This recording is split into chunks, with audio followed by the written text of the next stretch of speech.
A journey from darkness to light. Imagine being born into a world that deems your very existence a crime. Trevor Noah lived that reality. A mixed-race child of a black mother and a white father in South Africa's brutal apartheid era, where holding his mother's hand in public was forbidden, where standing beside his father was a risk. Yet from that darkness he rose to become a beacon for millions, turning pain into laughter and scars into strength. This isn't just his story, it's an invitation to find the light within yourself. Trevor didn't start on the dazzling stage of The Daily Show. He grew up in Soweto, confined to his home because of his skin color, facing the terror of domestic violence when his stepfather shot his mother, the woman he loved most, in the head. Miraculously, she survived, and from that day, Trevor learned to cherish every fleeting moment. He battled ADHD and depression, grappling with thoughts of a meaningless life, only to abandon a dream career to seek true purpose. His is a journey, from a rejected boy to a man the world couldn't ignore. Have you ever felt like you didn't belong anywhere? Trevor knows that feeling. In the 20 parts ahead, you'll uncover how he transcended pain, from his mother's love to the power of friendship, from the art of forgiveness to living fully in the present. This isn't just a tale, it's a toolkit for your own life. How to turn broken pieces into gold, like the Japanese kintsugi art he admires.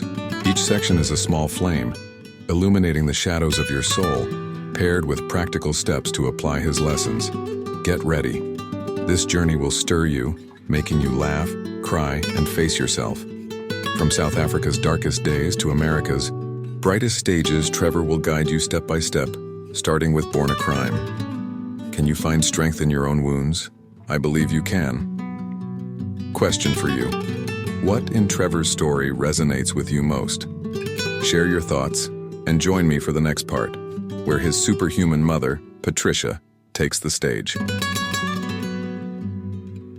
Part 1. Born a Crime, the apartheid context that shaped a man. Imagine waking up every day knowing the world outside your door wants to erase you.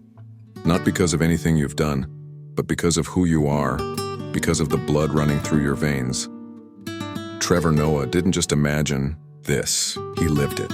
Born in 1984 in Johannesburg, South Africa, to a black Xhosa mother, Patricia, and a white Swiss father, Robert, Trevor entered life as a walking contradiction in a nation ruled by apartheid, a system so cruel it turned love into a crime. His birth wasn't a celebration, it was a felony.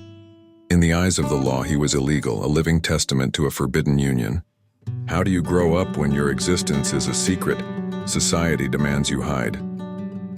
Trevor's answer wasn't surrender, it was survival, defiance, and eventually, triumph.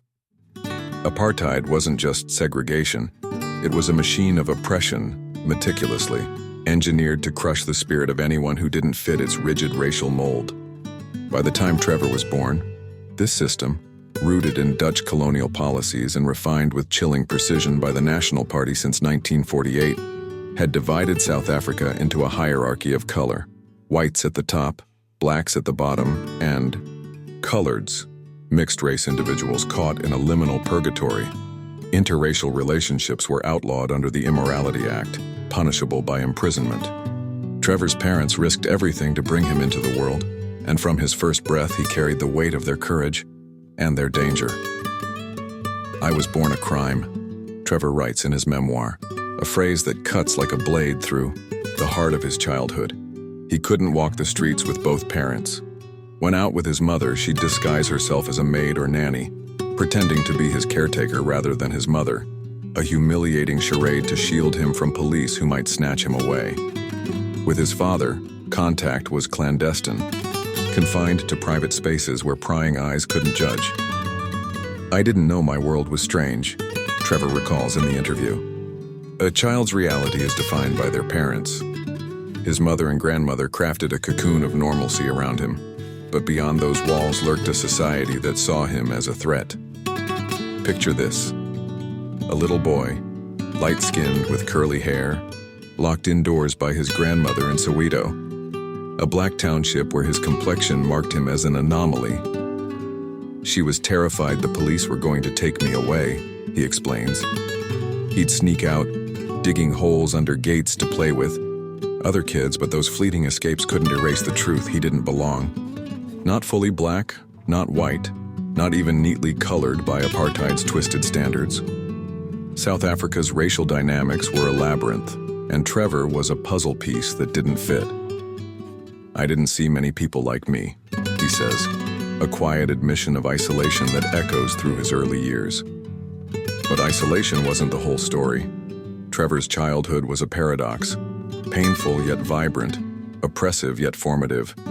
His mother, Patricia, was his anchor, a woman of fierce resilience and unyielding faith. She taught him to question, to laugh, to see beyond the bars of his cage. His grandmother, a storyteller with a sharp memory, filled his days with tales, while his grandfather, a bipolar, wildly entertaining figure, added a chaotic spark. These ingredients, as Trevor calls them, baked the foundation of who he'd become. "I think of people like a sponge cake," he muses. "The basic cake is the same, but it's what the baker does afterward that makes it special. Apartheid may have been the oven, but his family was the flavor." The end of apartheid in 1990, when Trevor was 6, was a domino that shifted his life's trajectory. Nelson Mandela's release and the dismantling of racial laws opened doors, literally and figuratively. Schools once reserved for white children became accessible, offering Trevor a glimpse of a broader world. "If apartheid had lasted 10 more years, I'd have been 16, he reflects. "I wouldn't have gone to those schools. My whole life would have been defined by the color of my skin." That shift wasn't just freedom. It was a crack in the system that let light seep into his story. Yet freedom came with its own shadows. The legacy of apartheid lingered.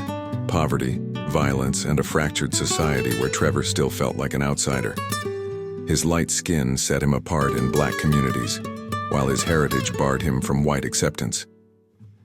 "It's a different type of torture," he says, distinguishing it from isolation.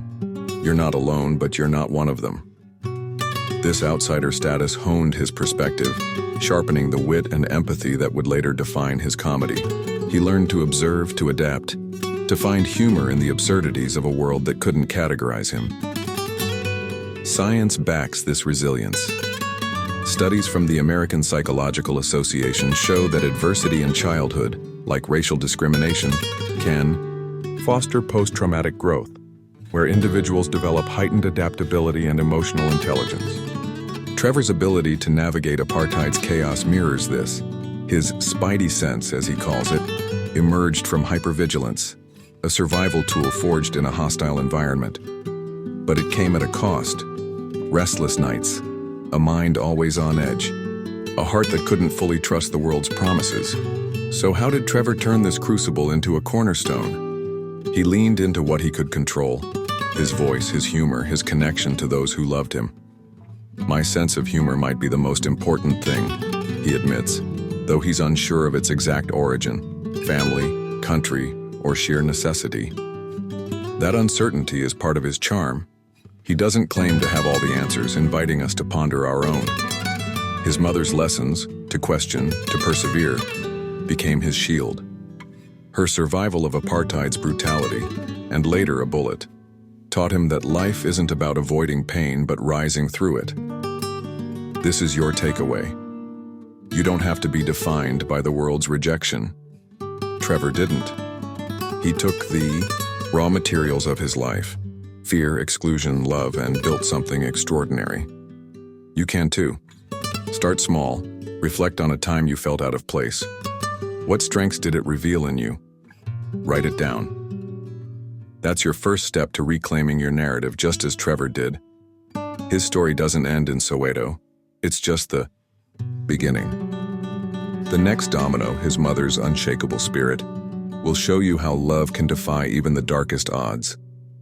But first, let's pause here, in the tension of a boy born a crime, poised to rewrite the rules. Questions for you. Have you ever felt like you didn't belong? What ingredients from your early years shaped who you are today?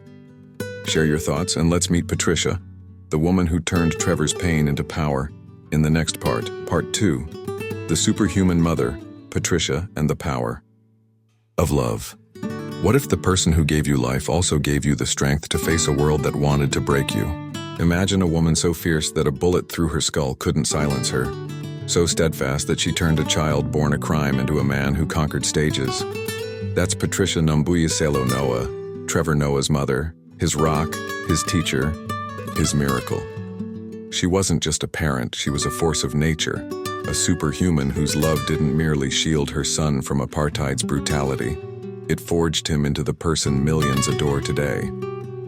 Who was this woman? And what can her unbreakable spirit teach us about the power of love? Patricia wasn't raised to be a hero. Born into a Xhosa family in South Africa, she grew up under the suffocating weight of apartheid, where black women were relegated to the margins, expected to serve, not to rise. Yet she defied those chains. She learned to read, to question, to dream beyond the township's dust and despair. By the time she met Robert, Trevor's Swiss father, she was already a rebel, a woman willing to risk jail for love. Their union was illegal, their son a secret, but Patricia didn't flinch.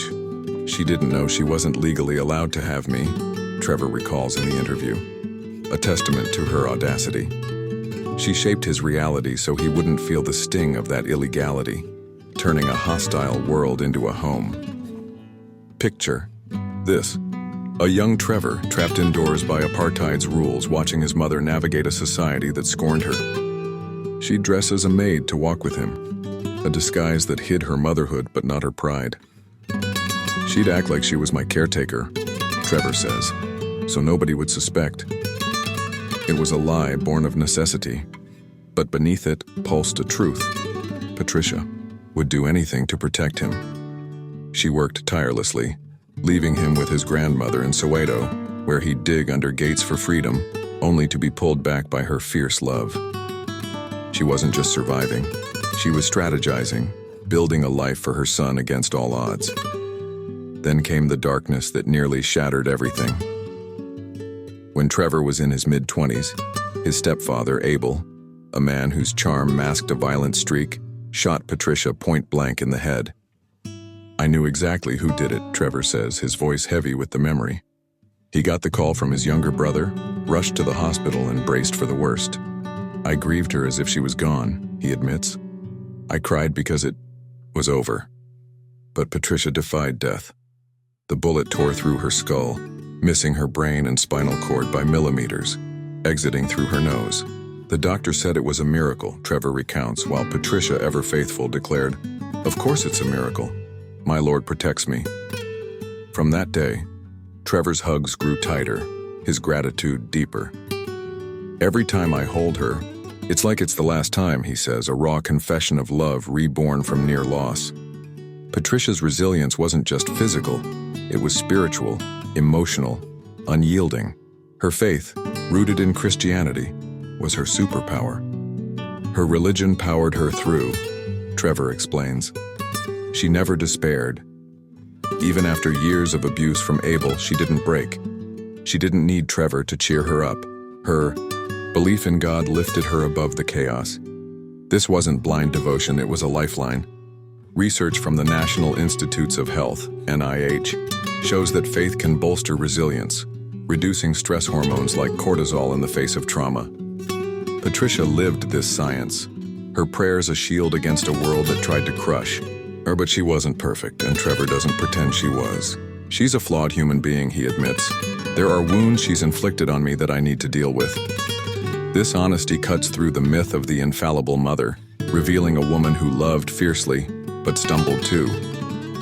She stayed, with Abel despite the violence, a choice Trevor struggled to understand. Why doesn't she leave? He'd wonder as a child, his spidey sense tingling at every drunken footstep. Yet her flaws make her legacy richer. She taught Trevor that love isn't about perfection, it's about perseverance.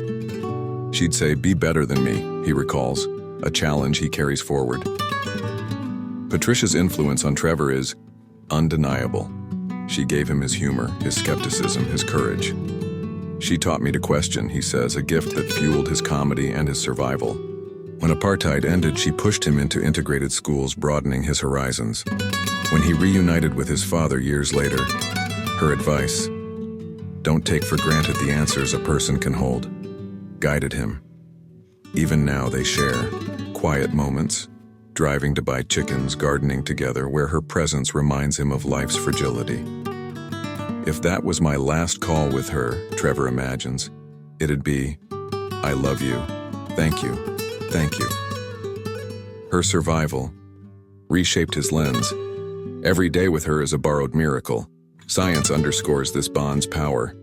Studies from the American Psychological Association, APA, highlight how a strong maternal relationship can buffer against adversity, fostering emotional regulation and self-worth. Patricia was Trevor's buffer, her love a counterweight to apartheid's hate, her survival a lesson in hope. But she didn't just save him, she launched him. "She's central to my story," he says, "and her legacy is his North Star. My goal is to improve on her legacy," he adds, a vow to honor her by surpassing her struggles. What can Patricia teach us? Love isn't passive, it's a force you wield. She didn't just endure, she fought with faith, with grit, with every ounce of her being. You can too. Think of someone who's been your rock, maybe a parent, a friend, a mentor. What did they give you that you've overlooked? Trevor learned to say thank you after nearly losing Patricia. Don't wait for a bullet to do the same. Here's your step. Write a letter to that person. Don't send it, yet just pour out your gratitude. Feel the weight lift as you do. That's the power of love Patricia embodied, active, transformative, eternal. Her story doesn't end with survival. It ripples into Trevor's battles with violence and pain. The next domino falls with Abel, the man who tried to take her away. How did Trevor face that trauma? Let's find out. Questions for you. Who's the Patricia in your life? The one who'd take a bullet for you? Have you thanked them lately? Share your reflections and join me in the next part where we confront the scars of domestic violence. Part 3. Domestic violence. Scars that never fade. What happens when the place you call home becomes a battlefield, where love twists into violence and safety evaporates like smoke? For Trevor Noah, this wasn't a hypothetical. It was his childhood. A gunshot rang out one day in his mid-20s, shattering the illusion of family. His stepfather, Abel, shot his mother, Patricia, in the head. "I knew exactly who did it," Trevor recalls, his voice taut with the weight of certainty. That moment wasn't an isolated tragedy. It was the climax of years of domestic abuse, a storm brewing beneath the surface of a household Trevor once thought invincible. How do you survive when the people meant to protect you become the ones who wound you deepest? Trevor's story isn't just about enduring. It's about wrestling with scars that refuse to fade. Abel wasn't always a monster. When he entered Trevor's life, he brought charisma, laughter, moments of joy that painted him as a father figure. When he was wonderful, he was the most wonderful human being you'd ever meet, Trevor says, his words laced with the ache of duality. Abel married Patricia after her relationship with Trevor's biological father ended, stepping into a fractured family with a promise of stability. But beneath the charm lurked a darkness, alcoholism and rage that turned their home into a minefield. Trevor, still a boy, learned to read the signs. The sound of footsteps, the way a door slammed, the shift in Abel's mood. "I'd know whether to be on edge or not," he explains, a chilling testament to the hypervigilance that became his shield. Imagine being 9, 10, 11, too young to fight back, too small to run, yet old enough to sense danger. Trevor did more than sense it. He acted. "I'd disrupt anything," he says. He'd turn up the TV, slam a door, crack a joke, anything to redirect Abel's fury from his mother. It was a child's desperate dance, a bid to protect the woman who'd protected him. You develop this acute sense, he notes, to keep everybody safe. Science calls this hyperarousal, a trauma response documented by the National Institute of Mental Health, NIMH. In abusive homes, Children's nervous systems wire for constant alertness, a survival instinct that lingers long after the threat fades. For Trevor, it became his spidey sense, a gift and a curse he still carries. The abuse wasn't a daily explosion, it was a slow poison. Abel's violence ebbed and flowed, masked by sober days of normalcy. It's tough to process, Trevor admits.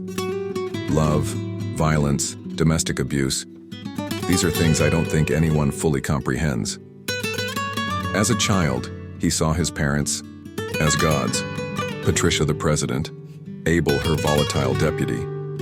Watching her beaten rocked his world. It rocks your fundamental understanding of what the world is, he says, a confession that pierces the myth of parental invincibility. He'd ask himself, why doesn't she leave? A question echoed by millions trapped in abusive cycles.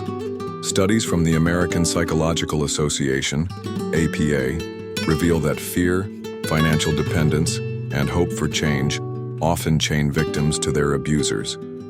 Patricia stayed, her faith a lifeline, her resilience a mystery. Trevor still unravels. Then came the gunshot. Trevor was around 24, living his own life, when his younger brother called. "Mom's been shot." Time froze. It felt like forever, he recalls, waiting for news he assumed would end in death. I grieved her as if she was gone. But Patricia survived, a miracle defying logic, the bullet threading a path through her skull without fatal damage. Abel faced no real justice. South Africa's courts, like many worldwide, often dismiss domestic violence as a private matter. He didn't go to prison, Trevor says, his tone bitter with the system's failure. The National Domestic Violence Hotline reports that globally, only 1 in 3 abusers faces significant consequences, a statistic that echoes Trevor's helplessness. The aftermath was a tempest of emotions.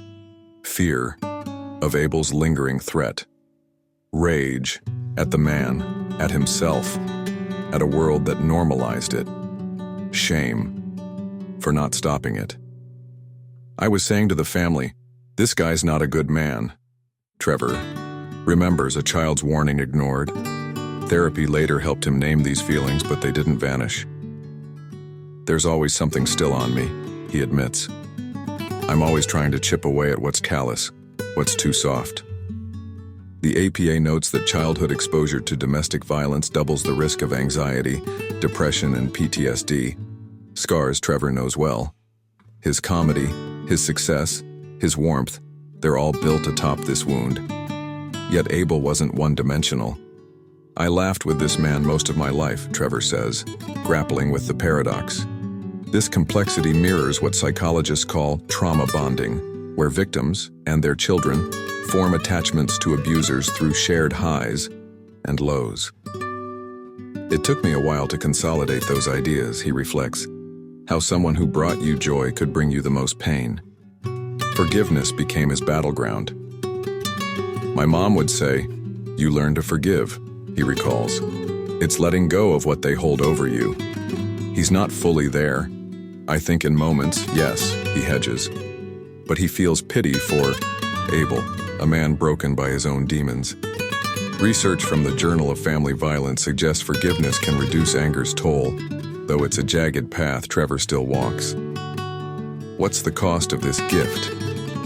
Trevor's hypersensitivity, his knack for reading rooms, diffusing tension, makes him a brilliant comedian but a restless soul. "I exist in a space where I'm too aware of how others feel," he says. He's had to learn to breathe through it, to let go of the need to protect everyone. "It's not my job," he tells himself, a mantra born from therapy. The curse is a nervous system that rarely rests. The gift is a voice that heals through laughter. Here's your lesson. Scars don't define you, they refine you. Trevor didn't let Abel's violence write his ending. You don't have to let your wounds dictate yours. Try this. Recall a time you felt powerless. Write what you'd say to that younger self. Words of strength, not blame. Then burn the page if you can, letting the ash rise. It's a release Trevor might recognize, a step toward peace. The next chapter looms. How did Trevor face his own mind's chaos? ADHD and depression await us. Questions for you. Have you witnessed or endured a home turned hostile? What scars do you carry, and how do you heal them? Share your story, and let's explore Trevor's inner battles next. Part 4. ADHD and depression. When the mind becomes the enemy. What if your own mind turned against you, spinning in relentless loops until the world felt like a void with no exit? Trevor Noah knows that battle. One moment, he's commanding the stage of The Daily Show, sharp-witted and magnetic. The next, he's trapped in a spiral of doubt, asking, "What's the point of this? Why am I even here?" For years, he didn't have a name for it, just a gnawing sense that something was off. Then came the revelation. ADHD, intertwined with depression, had been his silent tormentor. "I didn't realize the depression I was suffering from was untreated ADHD depression," he confesses. How do you fight an enemy you can't see? Trevor's journey through this mental maze isn't just a story. It's a map for anyone lost in their own head. Trevor's diagnosis came late, sparked by a friend's story. He described the symptoms and I was like, "That sounds a lot like me," he recalls. At 30-something, he sought a formal assessment, not an online quiz, but the real deal. Multiple visits, multimodal tests, a deep dive into his brain's wiring. The verdict? ADHD, a condition he'd had since childhood, once flagged by teachers as hyperactivity. Back then, his mother, Patricia, brushed it off. "We'll pray for him," she said, unaware of its gravity. Decades later, Trevor connected the dots. The restlessness, the racing thoughts, the moments when life felt meaningless weren't flaws, they were symptoms. ADHD, attention deficit hyperactivity disorder, isn't just about fidgeting or forgetting. Keys.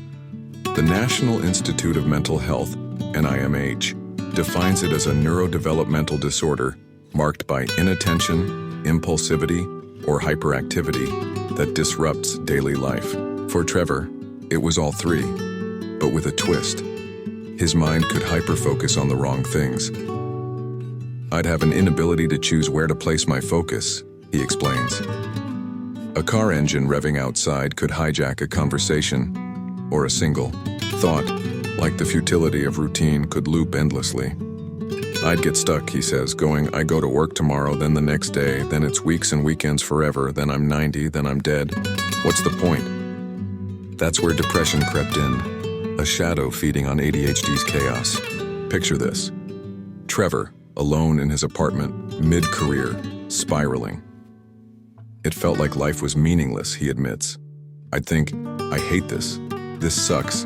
I don't know what I want to do anymore." It wasn't suicidal despair, just a profound, hollow ache. Science explains this link. A 2021 study in The Lancet Psychiatry found that adults with ADHD are 3 times more likely to develop depression, their brain's dopamine deficits amplifying feelings of futility. Trevor's pattern recognition, a comedian's gift, became a curse here. "You start to see the patterns in life that make it seem meaningless," he says, his mind zooming in too close or out too far, losing sight of the present.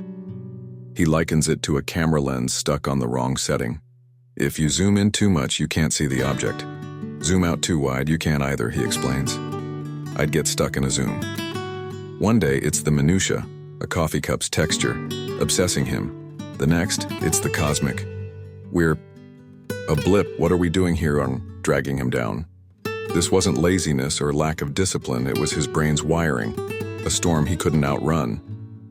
"I could hyper-focus on learning industrial design or AI," he says. But when it's sadness or feeling life's going nowhere, it's the worst.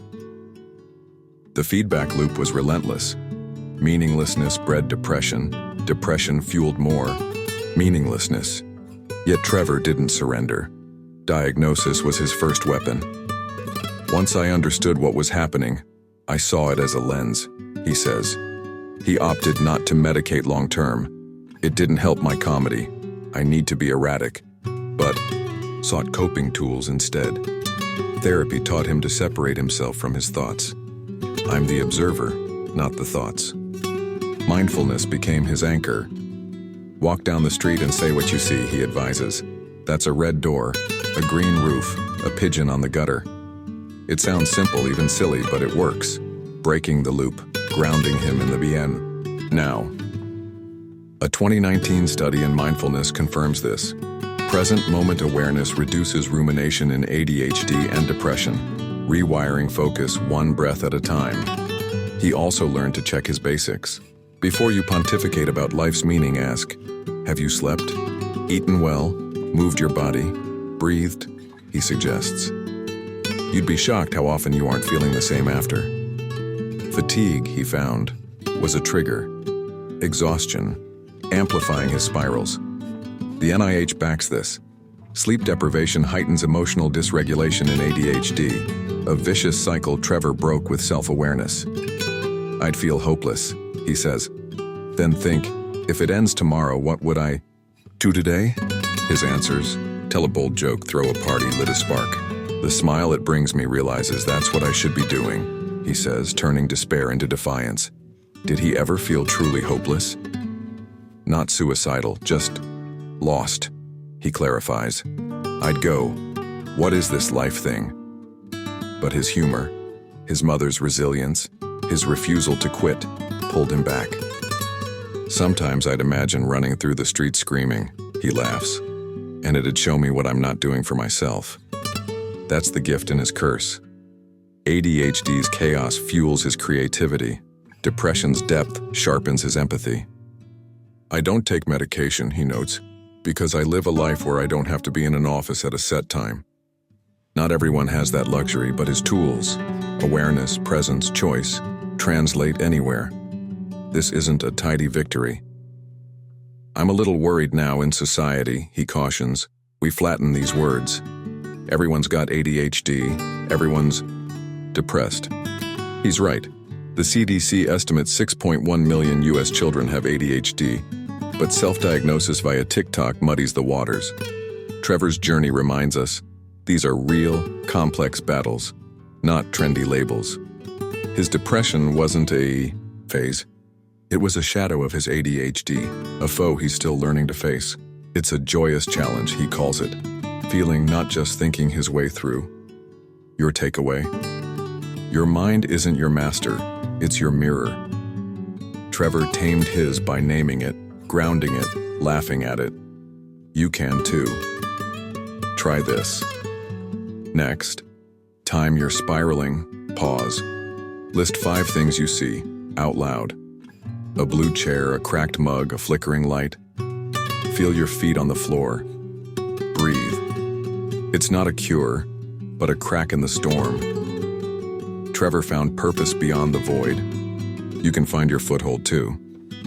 Next, we'll see how he turned that chaos into comedy, a lifeline from the abyss. Questions for you.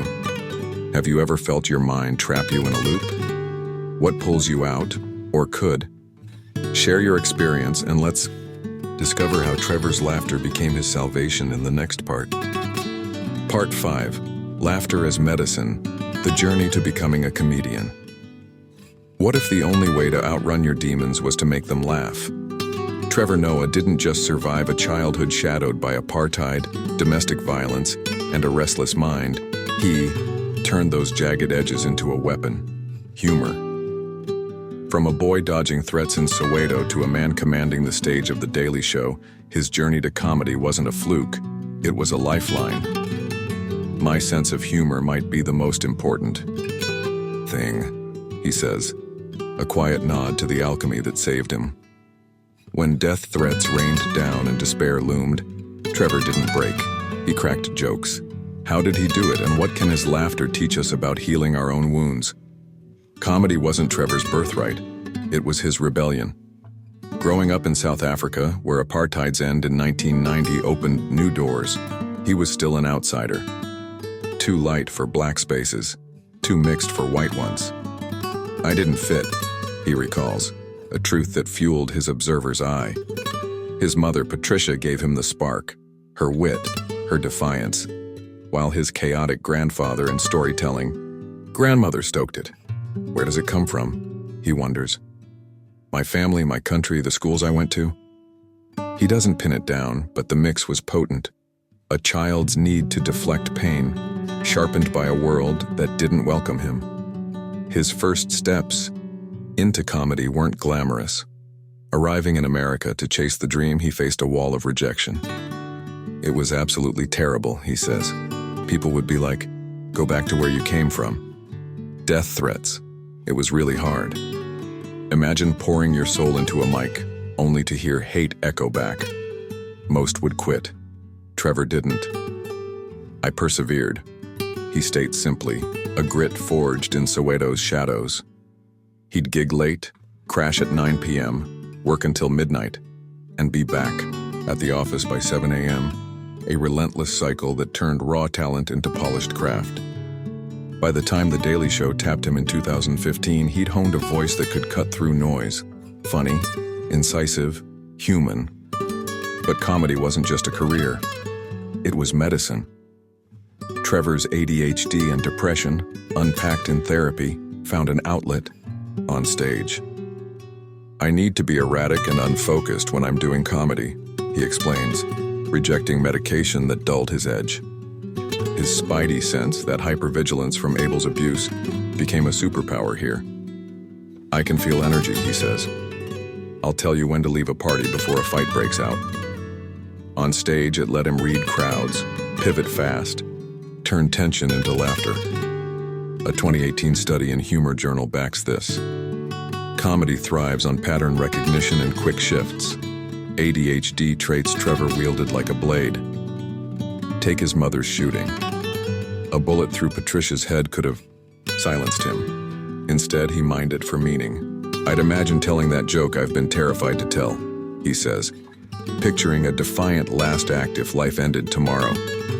Comedy became his middle finger to despair, a way to say, you don't own me. When he took over The Daily Show from Jon Stewart, the stakes soared. It didn't go well at first, he admits. Critics panned him, fans resisted, yet he pushed through, blending South African outsider wit with American satire, until the show hit billions of views online. It became a smash hit, he notes, a victory born from refusing to fold. Laughter wasn't just defiance, it was connection.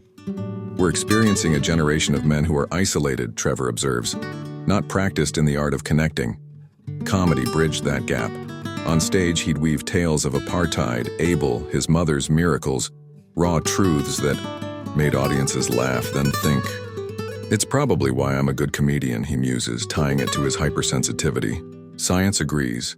A 2020 Journal of Positive Psychology study shows humor reduces loneliness, boosting oxytocin, the bonding hormone. Trevor's quips didn't just heal him, they stitched a fractured world together, but it came at a cost. I'd made my life about work, he reflects. The Daily Show consumed him. News cycles, late nights, no room for life beyond the screen. I had made everything else secondary, he says, a realization that hit during the pandemic.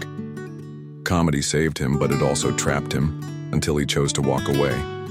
That tension, humor as both cure and cage, mirrors what psychologists call the comedian's paradox. Laughter heals, but the grind can hollow you out. Trevor felt it. I'd rather say, if it ends tomorrow, I'll throw a party, he laughs, reclaiming joy over burnout. His comedy's roots run deep. South Africa's oral tradition, think griots, township tales, shaped his style. My grandmother was a key ingredient, he says, her stories planting seeds. His grandfather's bipolar flair added wildness. Patricia's skepticism, question everything, gave him edge. From Soweto open mics to Hollywood, he carried that legacy, turning pain into punchlines. I don't know the most important ingredient, he admits, but it's all these people I bumped into. Each gig was a brick building a career that defied the odds. What's the lesson? Laughter isn't just escape, it's power. Trevor didn't let apartheid, Abel, or his mind's chaos write his script. He laughed at them, through them, past them. You can too. Humor doesn't erase pain, it reframes it. A 2017 cognitive processing Study found that reframing trauma via humor reduces its emotional grip. Trevor's secret weapon. He didn't need to be fixed to find it. He needed to play. I'd imagine running through the streets screaming, he says, a spark of mischief that lit his path. Here's your step. Find your laugh. Recall a tough moment, something that stung. Write it as a joke. Maybe it's bad. My boss fired me, but at least I've got time to nap now. Maybe it's dark. Mom got shot, but hey, she's got a cool scar story. Say it aloud. Feel the shift. It's not about denying hurt, it's about owning it. Trevor turned screams into stand-up. You can turn tears into a smirk. Start small, but start. Next, we'll climb the peak he scaled and left behind at The Daily Show. What drove him to the top and why did he walk away? Questions for you. Has laughter ever pulled you out of a dark place? What pain could you reframe with humor? Share your thoughts, and let's see how Trevor's stage became his empire in the next part. Part 6. The Daily Show. The American. Dream and its price. What if you chased a dream so hard it swallowed your life, only to realize it wasn't the dream you wanted? Trevor Noah stood atop the American media mountain, host of The Daily Show, a South African outsider turned global icon, commanding millions with his wit. He'd defied death threats, racism, and rejection to claim that stage. Yet in 2022, after 7 years, he walked away. It was time, he says simply, a choice that stunned the world. From a relentless grind to a quiet exit, his journey with The Daily Show wasn't just a career peak, it was a reckoning. What drove him to the top, and what price did he pay to leave it behind? Trevor's ascent wasn't scripted. After years of stand-up, hustling through hostile crowds and late nights, he landed a gig as a contributor on The Daily Show in 2014 under Jon Stewart. When Stewart stepped down in 2015, Trevor, then 31, took the helm. It was a leap few saw coming. It didn't go so well at first, he admits. Critics sneered. A foreigner couldn't match Stewart's bite. Fans balked. Who's this guy? Viewers tuned out. It was absolutely terrible, he recalls, echoing the early days in America when hecklers screamed, "Go back to where you came from." But Trevor had faced worse. Apartheid, Abel, his own mind. He doubled down, working 9 p.m. to midnight. Back at 7 a.m., pouring himself into the show. The turnaround was seismic. Trevor's outsider lens, honed by Soweto's chaos and Patricia's skepticism, brought fresh air to late-night TV. He didn't just mock headlines. He dissected them, blending South African grit with global insight. I'd read The Guardian, BBC, Breitbart, The Economist. News, news, news, he says, a torrent of input that fueled his edge. The show pivoted online, racking up billions of views, a digital revolution sparked by YouTube clips and viral bites. It became a smash hit, he notes, a triumph of persistence over doubt. By 2017, he'd won awards, silenced skeptics, and turned The Daily Show into a cultural juggernaut. But success came with chains. I had made my life about work, Trevor confesses. Everything else was secondary. Friends, family, love, all sidelined. I'd see my friends if I didn't have work, he says, a rhythm his circle accepted. Trevor, if you're not working, can you?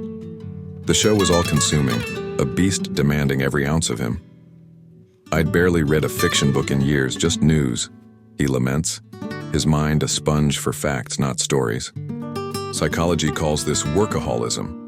A 2020 Journal of Occupational Health study links it to burnout, anxiety, and eroded relationships. Trevor felt the strain, though he wasn't miserable. I wasn't like, I hate this, he clarifies, but I wanted more. The pandemic cracked the facade. Locked down in 2020, he hosted from home. No crew, just iPhones and 2 friends, David and David. I'm glad I got to do that, he says, because it shielded me from the panic. But isolation revealed what he'd lost. I couldn't travel, couldn't see my family in South Africa, he reflects. I realized I'd made work the thing. The pause, forced by a global crisis, echoed a truth from Patricia's survival. Life is fleeting. You don't know what you've got till it's gone, he muses, the lockdown a mirror to his priorities. Friends couldn't visit, weddings went unattended, South Africa stayed a distant ache. What am I trying to achieve? He asked himself. Where do I want this to end? That question birthed his exit. After 8 years, 7 as host, he left in December 2022. It was just time, he says, a gut call rooted in South African TV culture where shows end, not drag on. Seinfeld stopped when they could have kept going, he notes. Sometimes things can be done. He wasn't fleeing misery but chasing meaning. I wanted to spend more time with my loved ones, in South Africa, learning languages, practicing. Comedy elsewhere, he explains, a shift from ratings to relationships. Fear tugged at him. Sometimes people get scared they're losing something they can't get back, he acknowledges, but loss aversion didn't trap him. Behavioral. Economist Daniel Kahneman's research shows losing $1 hurts more than gaining 3. Trevor defied that math, trading a throne for freedom. The price? Immense. He'd sacrificed years to the grind, nights alone, connections frayed. I couldn't be in 2 places at once, he says, The Daily Show a jealous lover. His ADHD thrived in its chaos. I need to be erratic, he'd argued, but it left no room for stillness. Depression lingered too, fed by a life out of balance. I'd get stuck in a Zoom, he'd said of his mental loops. Work amplified that lens. Leaving meant reclaiming his humanity, a choice the APA ties to self-determination theory.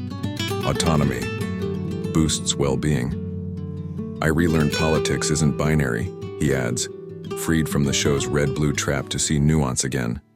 Culturally, it was a leap. America worships the hustle.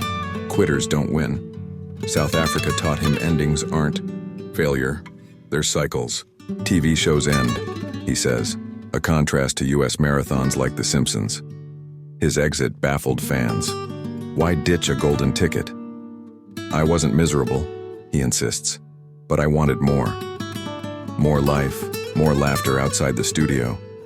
John Stewart, back with a weekly gig, agreed. He'd never go back to daily, Trevor laughs. The grind's toll was clear, success at the cost of soul. What's the lesson? Dreams have a price tag. Know when to pay and when to walk. Trevor didn't let The Daily Show define him. He redefined it, then let it go. A 2019 Harvard Business Review study found overwork slashes productivity and joy. Trevor lived that, then chose joy. You can too. Give yourself a break from the news, he urges, a tip from his overload days. Read it once a week. You'll know enough. He learned life isn't output. It's presence. Your step. Audit your dream. What's your daily show? A job, a goal, a grind stealing your light. Write 3 things it's cost you. Time, love, peace. Then list 3 you'd gain by loosening its grip. Connection, rest, joy. Trevor traded empire for equilibrium. You don't need to quit, but you can recalibrate. Start today. Skip one task. Call a friend instead. Feel the shift. Next, we'll trace his reunion with his father, a bridge back to his roots. Questions for you. What dream have you chased that cost too much? What's one thing you'd reclaim if you let it go?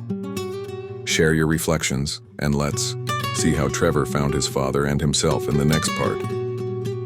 Part 7, Reuniting with his father, Understanding his origins.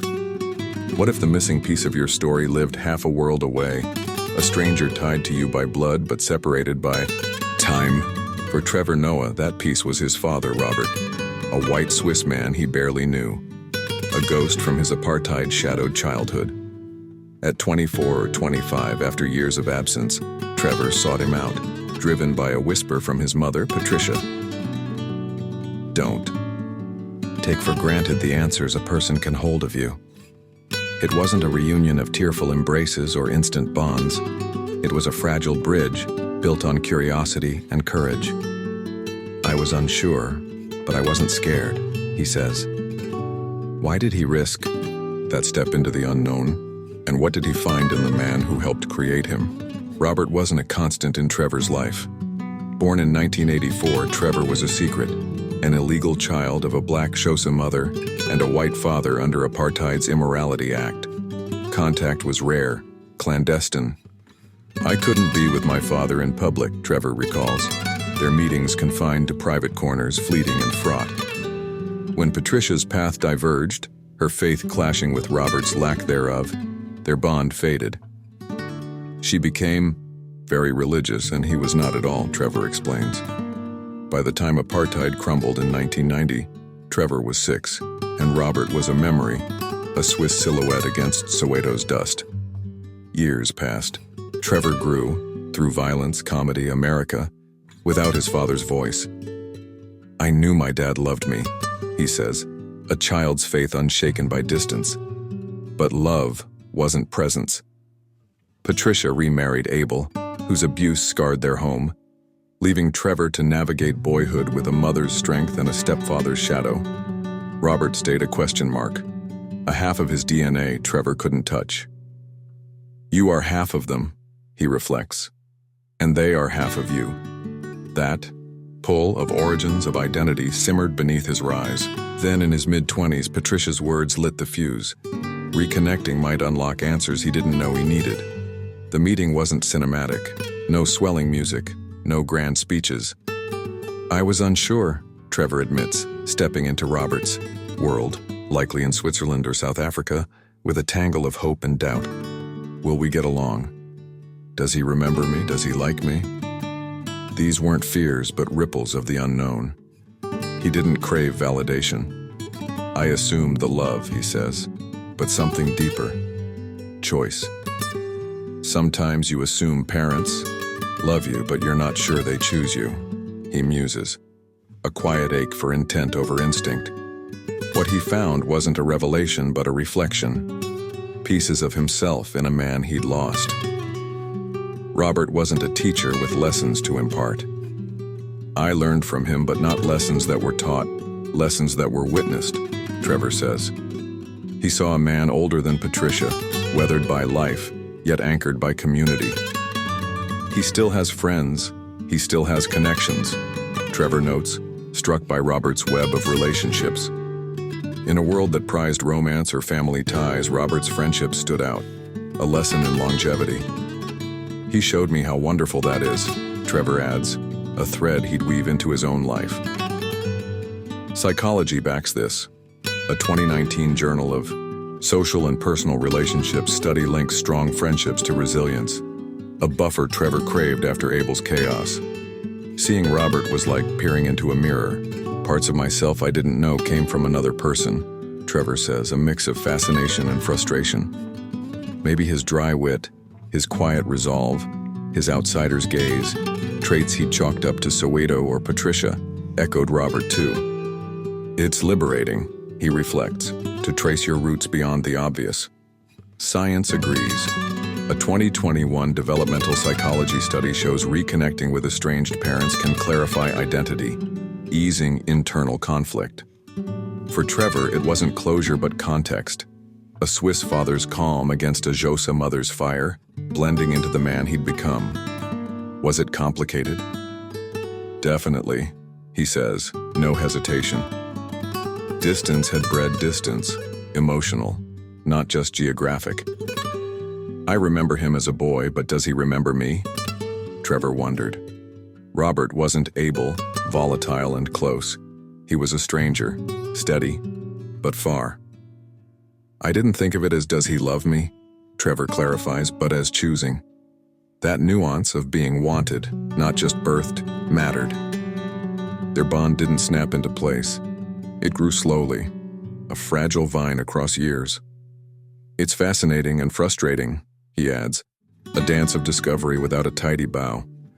Culturally, this reunion bucked norms. In South Africa, apartheid severed mixed-race ties. Fathers like Robert often vanished, erased by law or choice.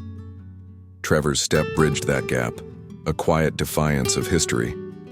In America, where he'd built his name, father-son estrangement tales lean dramatic. Think tearful reconciliations. His was subtler, truer to life. I wasn't scared, he insists, a courage rooted in Patricia's nudge. Seek the answers. She'd survived a bullet. He could face a past. The lesson? Origins shape us, but we choose how they define us. Robert didn't raise Trevor. Patricia did, but he mattered. Don't take for granted what a person can hold, Trevor echoes his mother, a call to dig into your roots. A 2018 family process study finds reconnecting with estranged kin can heal identity wounds, even if imperfectly. Trevor didn't need Robert to complete him. He needed to see him, to know him, to claim that half. It's all these people I bumped into that gave me texture, he says. Robert one brushstroke in the portrait. What did he learn? How important it is to maintain friendships, Trevor highlights, a gem from Robert's life. After the Daily Show's grind, he'd felt that loss, friends sidelined, connections frayed. Robert's quiet community offered a counterpoint. Choose your people, not just your path. Friendship has been given the short end of the stick, Trevor laments, a truth he'd carry forward. It wasn't a lecture, it was a life witnessed, a gift from a father he'd reclaimed. Your takeaway, seek your origins. They hold keys, not chains. Trevor didn't let Robert's absence write his story. He wrote it back in. You can too. Try this. List 3 questions about your past. Maybe a parent, a place, a lost tie. Pick one. Ask it, of them, of memory, of someone who knows. Does he choose me? Trevor wondered. What's your does he? Don't fear the answer. Seek it. It's not about fixing, it's about finding. Next, we'll explore how those friendships became Trevor's fortress against a lonely world. Questions for you. Have you ever wanted to reconnect with someone from your past? What stopped you or pushed you? Share your thoughts and let's see how Trevor built his tribe in the next part. Part 8. Friendship, the fortress against loneliness. What if the antidote to a world unraveling in isolation was as simple and as profound as a friend sitting beside you, sharing silence or laughter with no agenda? Trevor Noah believes it is. Friendship has been given the short end of the stick, he says, a quiet lament for a bond he's come to see as sacred. From Soweto's dusty streets to the Daily Show's blinding lights, he's watched loneliness creep into modern life, especially for men, and found refuge in the people who choose him, not out of duty, but desire. I'm conscious of choosing my friends, he notes, because they keep shaping me. In a society fraying at the edges, how did Trevor build this fortress against loneliness? And what can it teach us about reclaiming connection? Trevor's early life wasn't lonely in the classic sense. I didn't feel isolated, he clarifies. I had my cousins, my family. I was never alone. Soweto buzzed with kids, grannies, chaos, community woven into its fabric. I got to play with other kids, he says. A stark contrast to the indoor kid label Apartheid forced on him. His grandmother locked him in fearing police, but he'd dig under gates finding playmates. It wasn't isolation, he insists, but I felt like an outsider. That distinction, surrounded yet apart, sharpened his need for belonging. Friends weren't just company, they were mirrors reflecting a self-apartheid tried to erase. Fast forward to America, to the Daily Show's grind. Success came, but connection waned. I'd made my life about work, Trevor admits. Friends relegated to if I'm not working slots. The pandemic exposed the void. I couldn't see my friends in South Africa, he recalls, trapped, unable to leave. That forced pause echoed Patricia's near-death lesson. Life's fleeting. Don't waste it alone. Leaving the show in 2022, he sought balance and friendship became his anchor.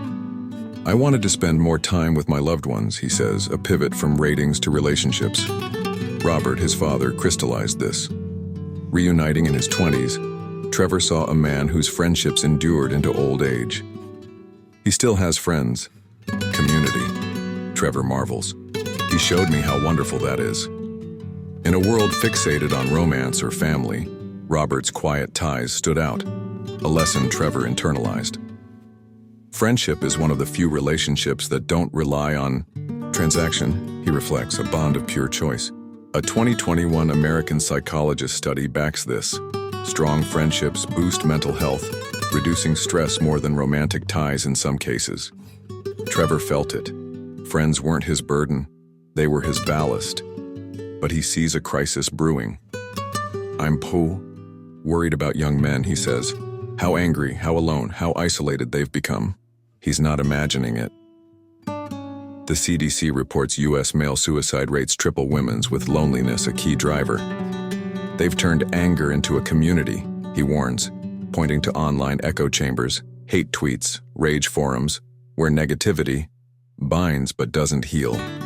It's not sustainable, he adds. It chews us up and spits us out. His antidote? Real connection. Find your people, he urges, who love what you love, who make you feel good. Trevor's lens is global. In South Africa, he'd lime with friends, Trinidad's term for hanging out with no purpose. You just sit, talk, laugh, be, he says, a rhythm lost in America's hustle. Guys always need the third thing. Fishing, a game, he observes. Why can't we just be? A 2019 Journal of Men's Studies piece agrees. Men lag at emotional intimacy without activity, a skill women forced out of workplaces historically, honed through clubs or chats. Women learn to find purpose in the mundane. Trevor notes, knitting circles or book groups filling their days. Men, he argues, haven't practiced that art. His own friendships defy that.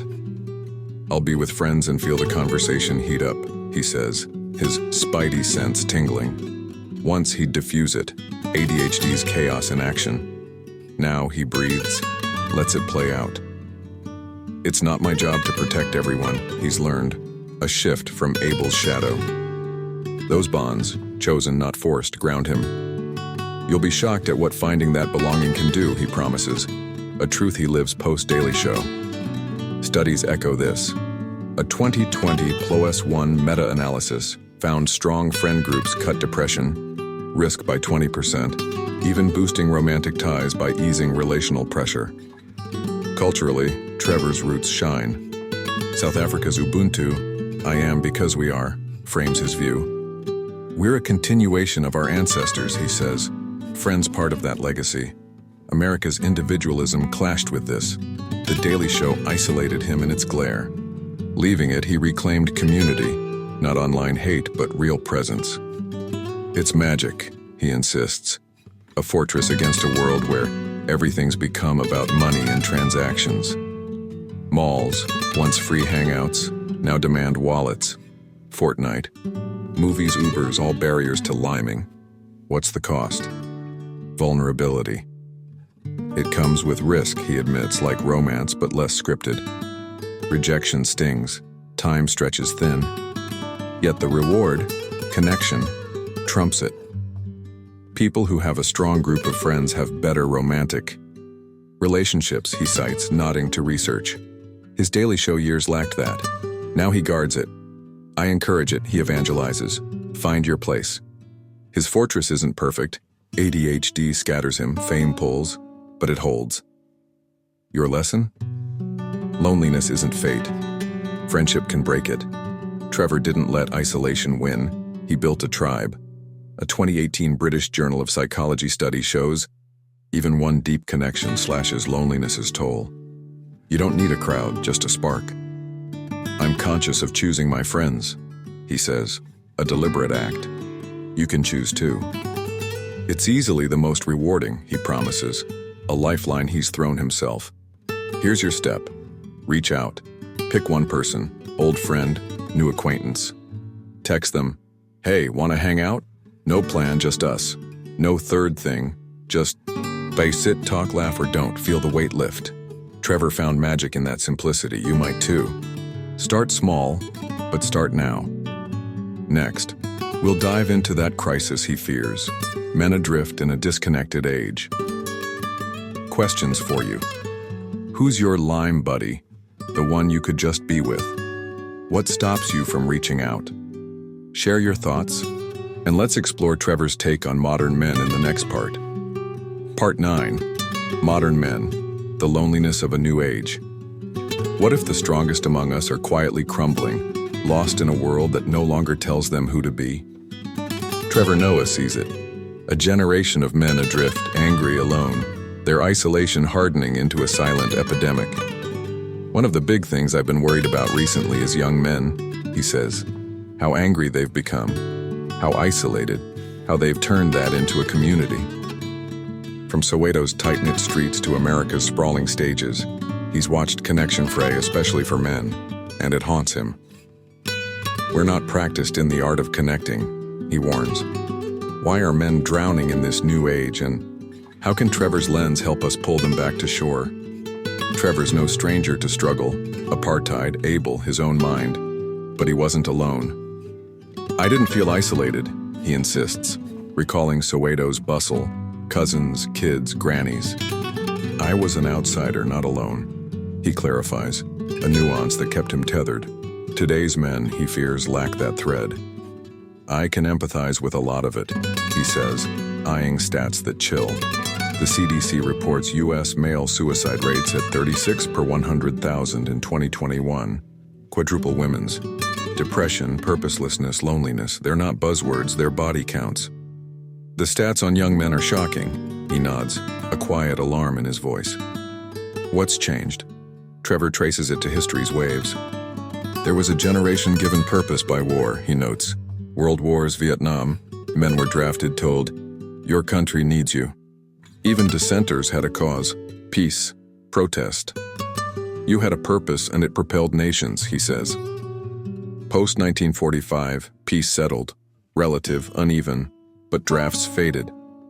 Now it's a choice, he observes, and things aren't just given to you. Jobs once guaranteed factory work trades shrank with industrialization. A 2022 American Economic Review study charts the middle class's decline since the 1980s. Automation and globalization gutting provider roles men leaned on. It was harder not to get a job back then, Trevor reflects.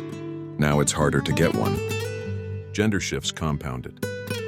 More women are graduating college, he points out. Equality opening doors, rightly so. But the math doesn't add up. 70 or 80% of women want their husband to be a provider, he cites. Yet fewer men reach that peak. Dating apps amplify this. A 2021 PNAS study shows the top 10% of men dominate matches, leaving 50% disenfranchised. Sex, connection, purpose, elusive for many. The top 10% are having all the fun, Trevor quips, a wry nod, to a system tilting askew. There's less people up and to the right now, he adds, echoing the short man problem. Fewer kings, more pawns. He sees dominoes falling. A declining middle class, consolidation of wealth, he lists. Mega corporations dodge taxes, pay pennies, trap workers in debt. Politics becomes polarized, he continues. Algorithms fanning flames. Jobs thin out, men falter. We've rewarded so few things, he laments. Art, philosophy, trades once honored, now sidelined. Purpose isn't handed out, it's hunted. We're experiencing a purposelessness, he says, a void war once filled. A 2020 Journal of Happiness Studies ties purpose to mental health. Without it, men sink. Anger festers in that void. They've turned isolation into a community, Trevor warns, pointing to online rage, hate tweets, incel forums, shared fury. We all hate together, he mimics, angry at women, at artists, at everything. It's a false fortress, connection without healing. It gobbles us up, he cautions. A cycle the American Psychological Association links to radicalization. Loneliness breeds resentment. Resentment breeds tribes of spite.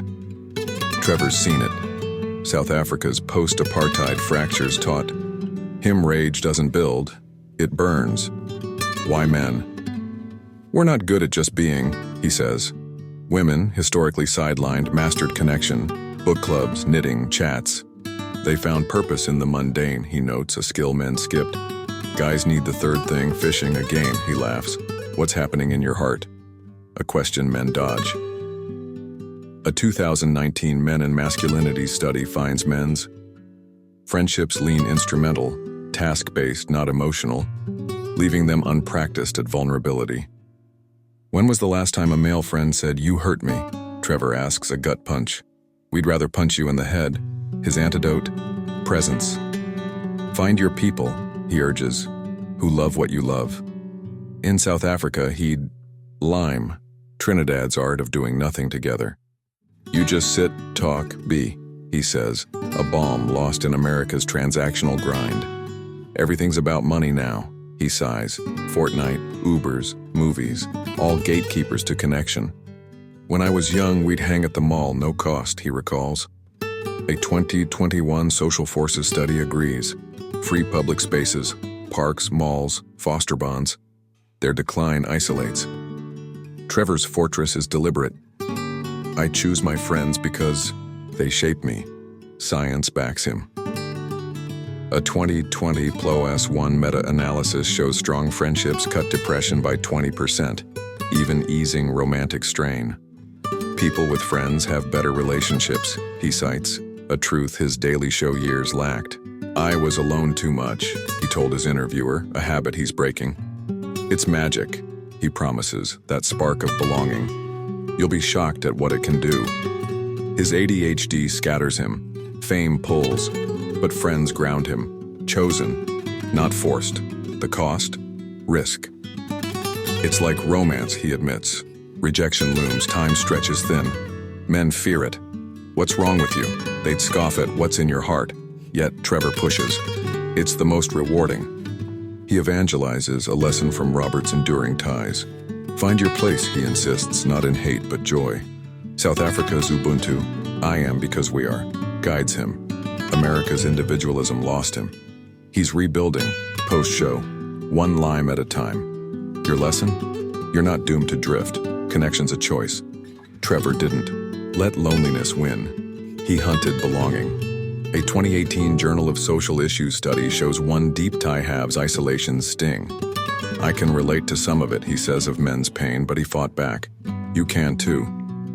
Find the things you love doing, he urges, then the people who love it too. It's not easy. Modernity's a maze, but it's there.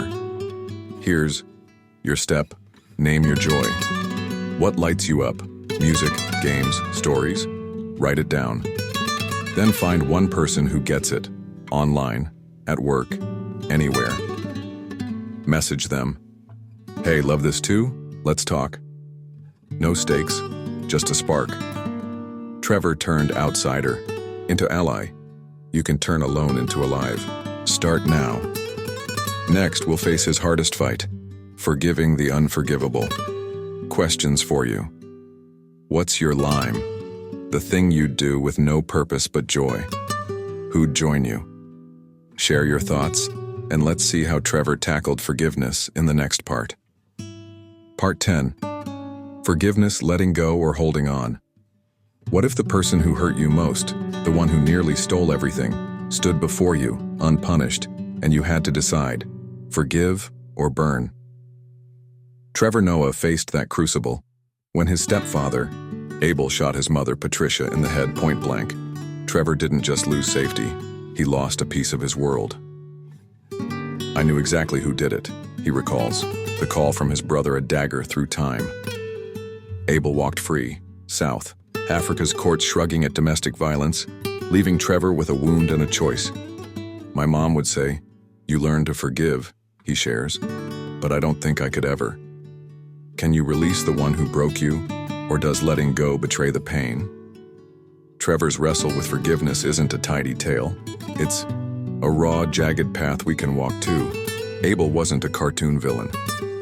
I laughed with this man most of my life, Trevor says, voice heavy with paradox. He entered Trevor's world after Patricia parted from Robert, a charming mechanic whose sober days sparkled. When he was wonderful, he was the most wonderful, Trevor admits, memories of joy clashing with terror. But alcohol flipped the switch. Rage replaced warmth, fists fell, and their home became a cage. I'd know by his footsteps if he was drunk, Trevor recalls, a boy's spidey sense honed by fear.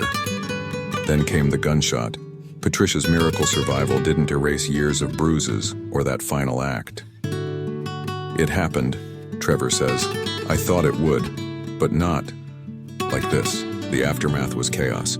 I experienced every emotion, he confesses. Fear of Abel's shadow, rage at his freedom, shame for not stopping it. I was saying to the family, this guy's not good, he remembers, a child's plea ignored. Abel's bullet missed Patricia's brain by millimeters, but it hit Trevor's soul dead on. Everything changes, he says of that day, grief spilling as if she'd died. South Africa's justice system failed. He didn't go to prison, Trevor notes, bitterness sharp. A 2021 Violence Against Women study finds only 30% of domestic abusers face jail globally. Abel joined the untouchable. The law doesn't apply with the same ferocity, Trevor laments, a wound unhealed by courts. Forgiveness loomed like a specter. Patricia, ever faithful, led the way. She'd say, forgiving doesn't mean forgetting, it's letting go of what they hold. Over you, Trevor recounts. She loved Abel once, bore his children. Her grace baffled Trevor. I don't think my forgiveness will reach my mom's, he admits, because she was in love with him. For him, Abel was a latecomer, not blood, a man who brought pain, not roots. I've forgiven in moments, he hedges, but pure forgiveness? I'd be lying if I said yes. Pity crept in. I feel sorry for him, but rage lingered too. I thought everything, he says, anger at myself, at her for staying, at him, at the system. Therapy cracked the shell. I had to, except I was as angry as I was, Trevor explains, naming the fire. Helplessness, a brutal brew. It's something I still deal with, he adds, peeling back calluses in sessions. A 2019 Journal of Counseling Psychology study ties forgiveness to lower cortisol. Stress fades when grudges lift, but it's not instant. I understand a lot of it, he says of Abel. Alcohol, brokenness, a cycle.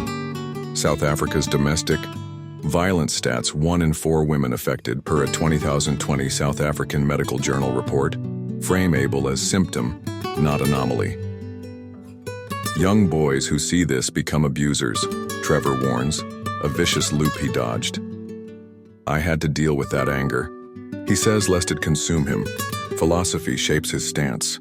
Forgiving doesn't mean letting them back in, he clarifies, echoing Patricia's wisdom. It's release, not reunion. Yet he resists romanticizing pain. I'd erase my mother being shot, he asserts, rejecting it happened for a reason. A 2022 philosophical psychology piece debates this. Some see suffering as growth. Trevor sees it as optional. Just because you survived a storm doesn't mean you should want it, he argues, a middle finger to fate. I feel, for them I understand, he says of Abel. But no, actually I don't sometimes. It's a dance, grace and grit, never fully resolved. The scars? Subtle, pervasive. It's left fingerprints, Trevor concedes, unsure where they press hardest. Some things that affect us aren't obvious, he muses. Maybe his humor, his guarded heart, his drive.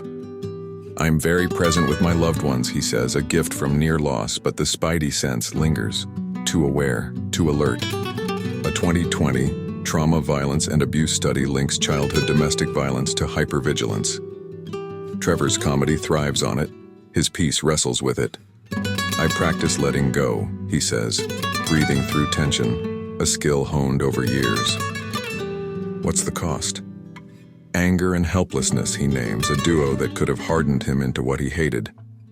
It's a terrible combination, he reflects. One therapy and time softened. The gift? Empathy. Raw. Real. I wouldn't know the answer, he says of its full impact.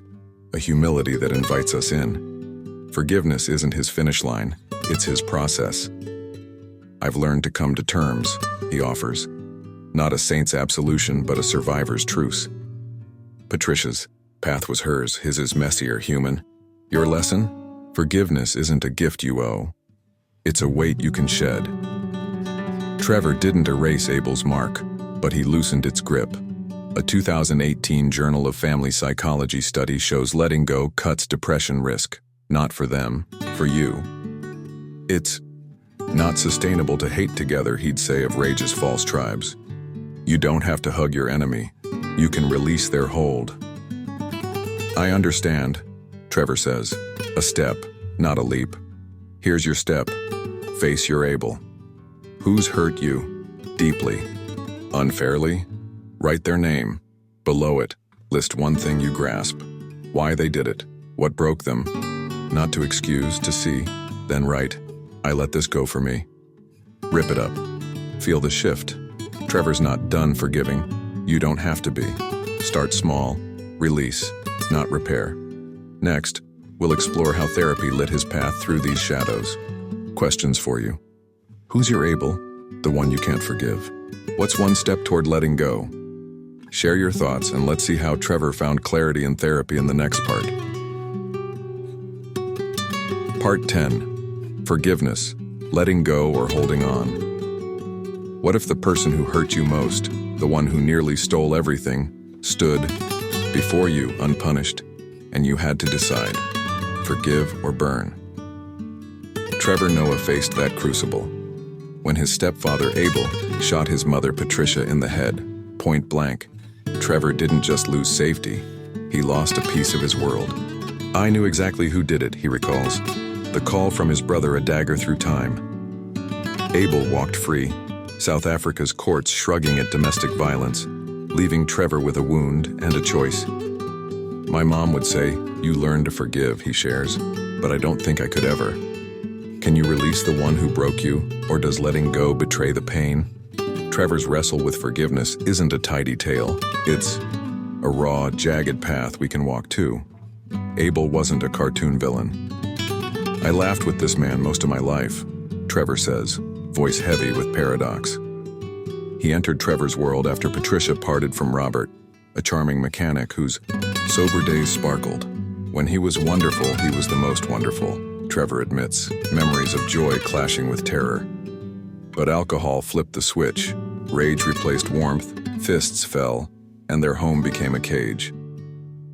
I'd know by his footsteps if he was drunk, Trevor recalls, a boy's spidey sense honed by fear. Then came the gunshot. Patricia's miracle survival didn't erase years of bruises or that final act. It happened, Trevor says. I thought it would, but not like this. The aftermath was chaos. I experienced every emotion, he confesses. Fear of Abel's shadow, rage at his freedom, shame for not stopping it. I was saying to the family, this guy's not good. He remembers, a child's plea ignored. Abel's bullet missed Patricia's brain by millimeters, but it hit Trevor's soul dead on. Everything changes, he says of that day, grief spilling as if she'd died. South Africa's justice system failed. He didn't go to prison, Trevor notes, bitterness sharp. A 2021 Violence Against Women study finds only 30% of domestic abusers face jail globally. Abel joined the untouchable. The law doesn't apply with the same ferocity, Trevor laments, a wound unhealed by courts. Forgiveness loomed like a specter. Patricia, ever faithful, led the way.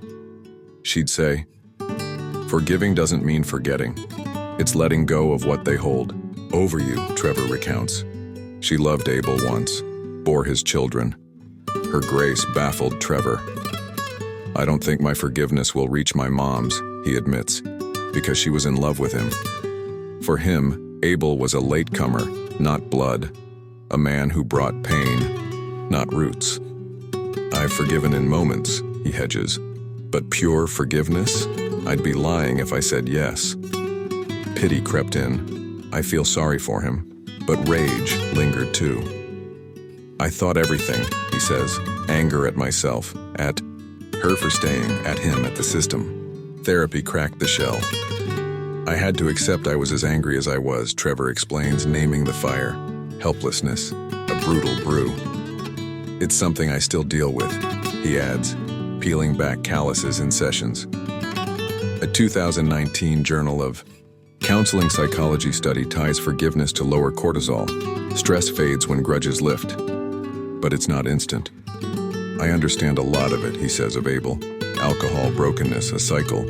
South Africa's domestic violence stats, 1 in 4 women affected per a 2020 South African Medical Journal report, frame Abel as symptom, not anomaly.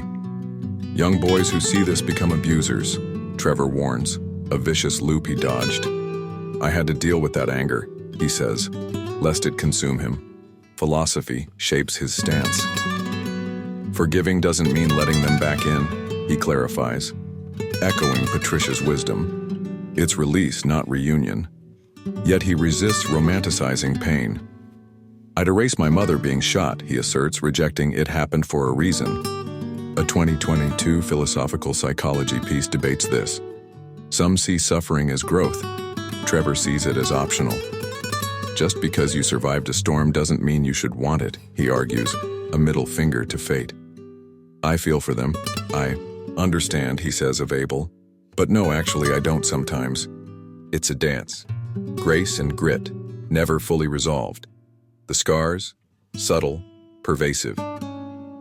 It's left fingerprints, Trevor concedes, unsure where they press hardest. Some things that affect us aren't obvious, he muses.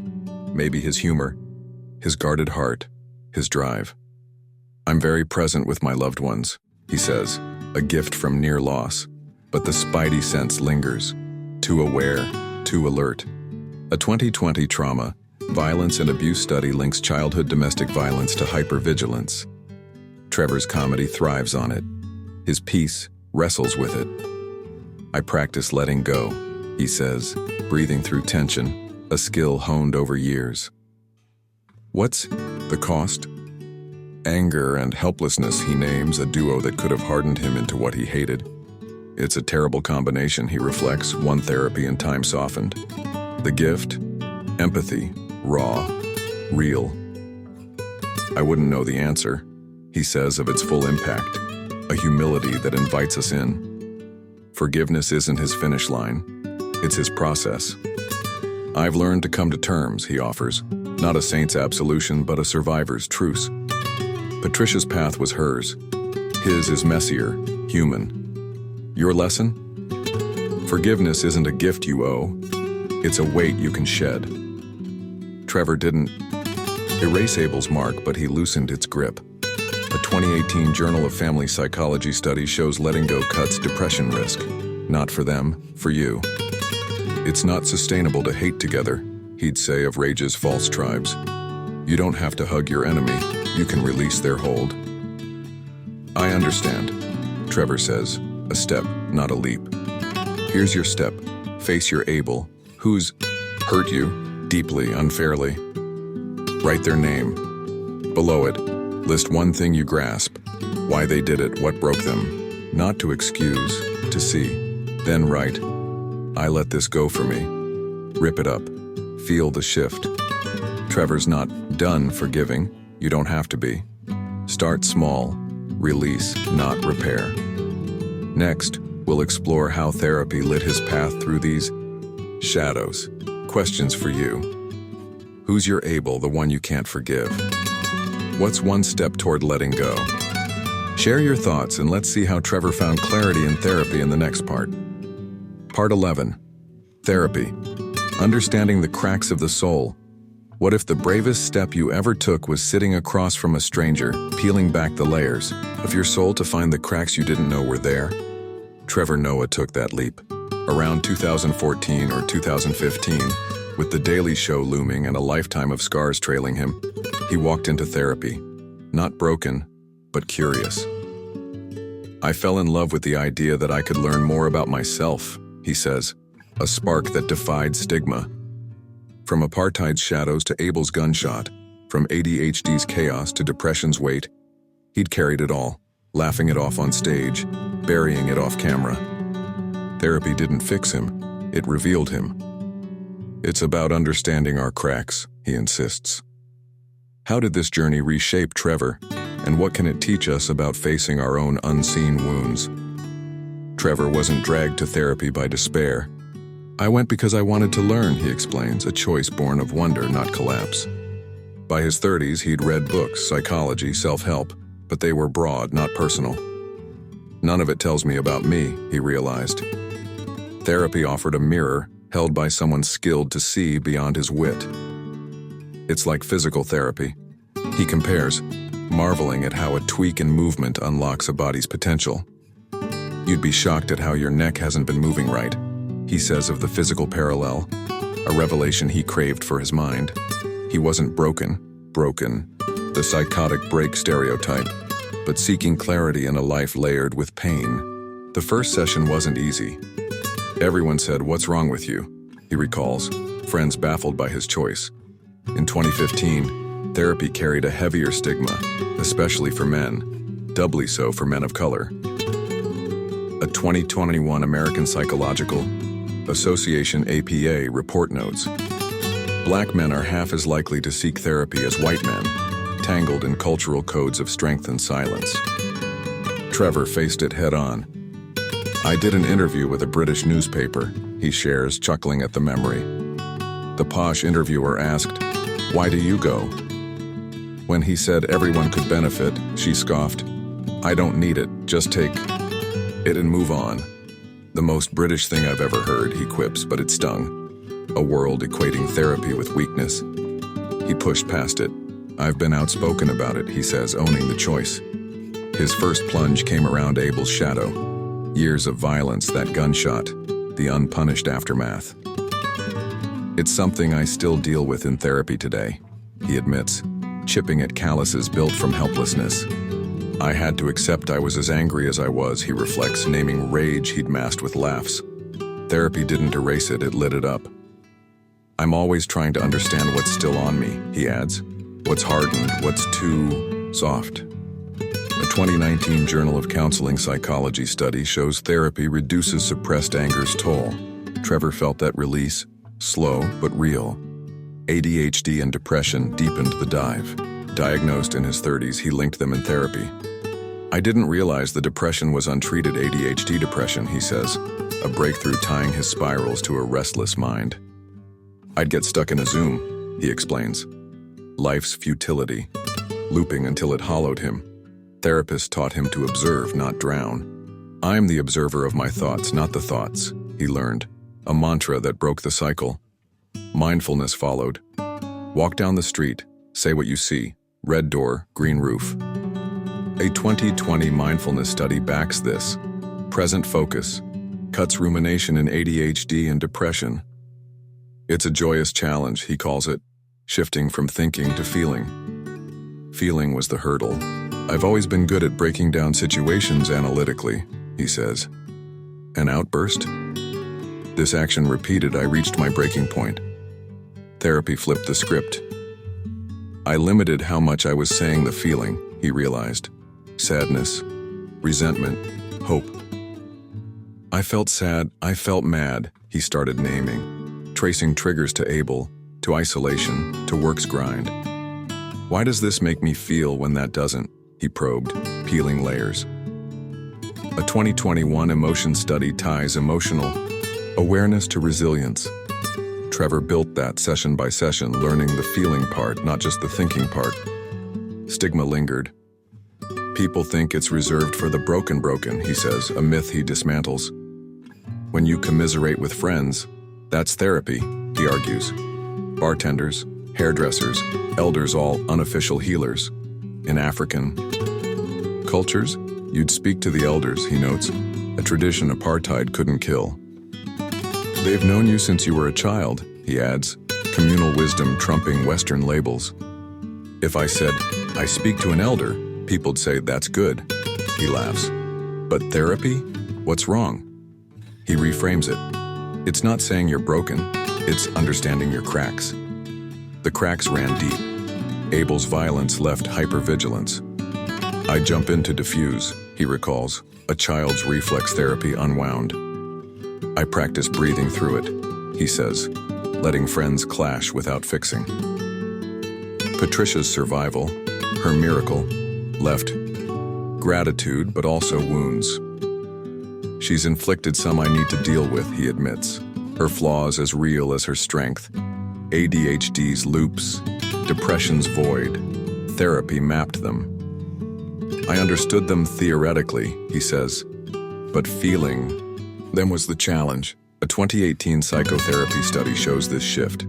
Emotional processing heals where intellect stalls. Did it work? I understood my cracks, he says. Not fixed, but seen. I'm very present with my loved ones. He credits therapy, a gift from facing pain. It's not necessary only for the extreme, he insists, a call to all. The APA notes therapy cuts anxiety by 30% in men who try. Trevor's proof. Men don't say, "You hurt me," he observes, a cultural block he's breaking.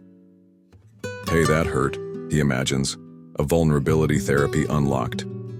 Culturally, he's a pioneer. Men of color are the least likely to go, he knows. Stats stark. South Africa's Ubuntu clashed with America's stoicism. He chose openness. I've been quite outspoken, he says, a 2015 stand against silence. What's wrong? Friends asked. What's right? He countered. Therapy wasn't shame, it was power. It's a form of therapy when you confide in a loved one, he adds, universalizing it. Bedtime talks, barstool confessions, all kin to the couch. Your lesson? Cracks aren't flaws. They're maps. Trevor didn't need to be whole to seek help. He needed to be human. It's joyous, he says of feeling, a true therapy gave him. A 2022 clinical psychology review finds therapy boosts self-compassion. Trevor lives it. You'd be shocked at what you learn, he promises, from anger to love. You don't need a crisis, just a question. Who am I? Here's your step. Feel your crack. Pick one hurt, old, small, nagging. Sit with it 5 minutes. Don't think. Feel. Sad. Mad. Lost. Name it. I feel. Write it. Then ask, why? No answers needed, just space. Trevor learned to feel, not fix. You can too. Start small. Cracks lead to light. Next, we'll see how he turned those cracks into gold. Kintsugi's art awaits. Questions for you. What's a crack you've ignored? What stops you from facing it, alone or with help? Share your thoughts, and let's explore Trevor's golden repair in the next part. Part 12. Kintsugi, Beauty from the Broken. What if your deepest wounds weren't flaws to hide, but cracks to gild with gold, turning a shattered life into something more beautiful than before? Trevor Noah found this truth in kintsugi, the Japanese art of repairing broken pottery with golden seams. It blew my mind, he says, voice alight with awe, recalling a trip to Japan where he saw it. Vases, bowls, once smashed, now radiant. After a childhood cracked by apartheid, a home fractured by Abel's violence, and a mind splintered by ADHD and depression, Trevor didn't just survive. He learned to adorn his breaks. We get to wear our cracks with pride, he reflects. How did this ancient craft become his lens for healing? And what can it teach us about embracing our own brokenness? Kintsugi entered Trevor's world recently, a revelation during travels post The Daily Show. There's this practice of repairing ceramics that have broken, he explains. Not just gluing them back, but adorning them with golden bondage. The term is precise. Kin, gold, tsugi, join. A 15th century art born when a shogun's prized bowl shattered, and artisans refused to discard it. They mended it with lacquer and gold, creating beauty from ruin. It's somehow more beautiful than before, Trevor marvels. A paradox that flipped his view of pain. It's not that we're perfect before something happens, he says, but that we find a new type of beauty after. His life mirrors this. Born illegal under apartheid, Trevor was a crack in the system, unwanted, unseen. I was a crime, he says, a fracture from day one. Abel's abuse deepened it, years of tension, then a bullet through Patricia's head. It rocks your understanding of the world, he recalls, a break that could have ended him. ADHD and depression splintered his mind. I'd get stuck in a zoom, he notes, life's meaning slipping through the gaps. Therapy showed him the pieces, but kintsugi gave him the gold. Because of love, therapists, good people, I've found ways to put gold in those cracks, he says. A repair not of erasure but enhancement. Patricia's survival was his first golden seam. Every time I look at her, I'm grateful. He shares her near-death amended fracture. I hug her hard like it's the last time, he adds, emotion raw. She's a vessel, cracked and radiant. Abel's shadow lingers, unforgiven fully. I think in moments, yes, he hedges, but kintsugi shifts it. It's not overcoming as being fixed, he argues, but wearing it differently. A 2021 Journal of Positive Psychology study ties this to post-traumatic growth. Adversity, when reframed, fosters strength. Trevor's not fixed, he's gilded. The philosophy cuts deep. I'm careful to put all of it on that moment, he says of the shooting, wary of pinning every scar there. Some things affect us more than we think they have the right to, he muses. Rejection, failure, small slights. Kintsugi embraces all breaks, not just the loud ones. You're a ceramic cracked many times, he envisions, each mended with gold, love, laughter, lessons. It makes me emotional, he admits, seeing stories in every seam. A 2020 philosophical studies piece calls this wabi-sabi, beauty in imperfection, a Japanese ethos Trevor lives.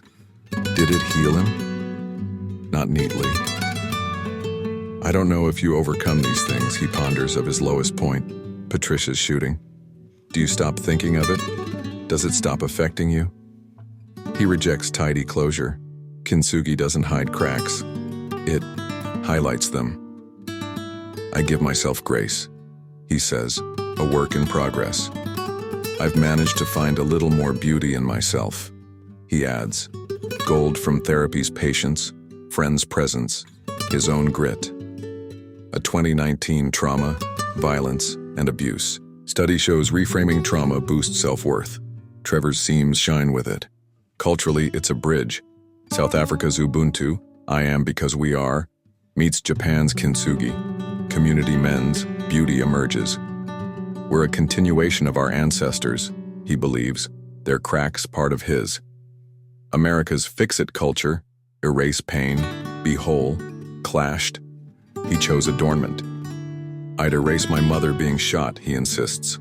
No romanticizing, but kintsugi lets him hold what's left. It's a different way to think, he says, not perfection but presence. The cost, honesty. Some things you think will affect, you most might not, he cautions.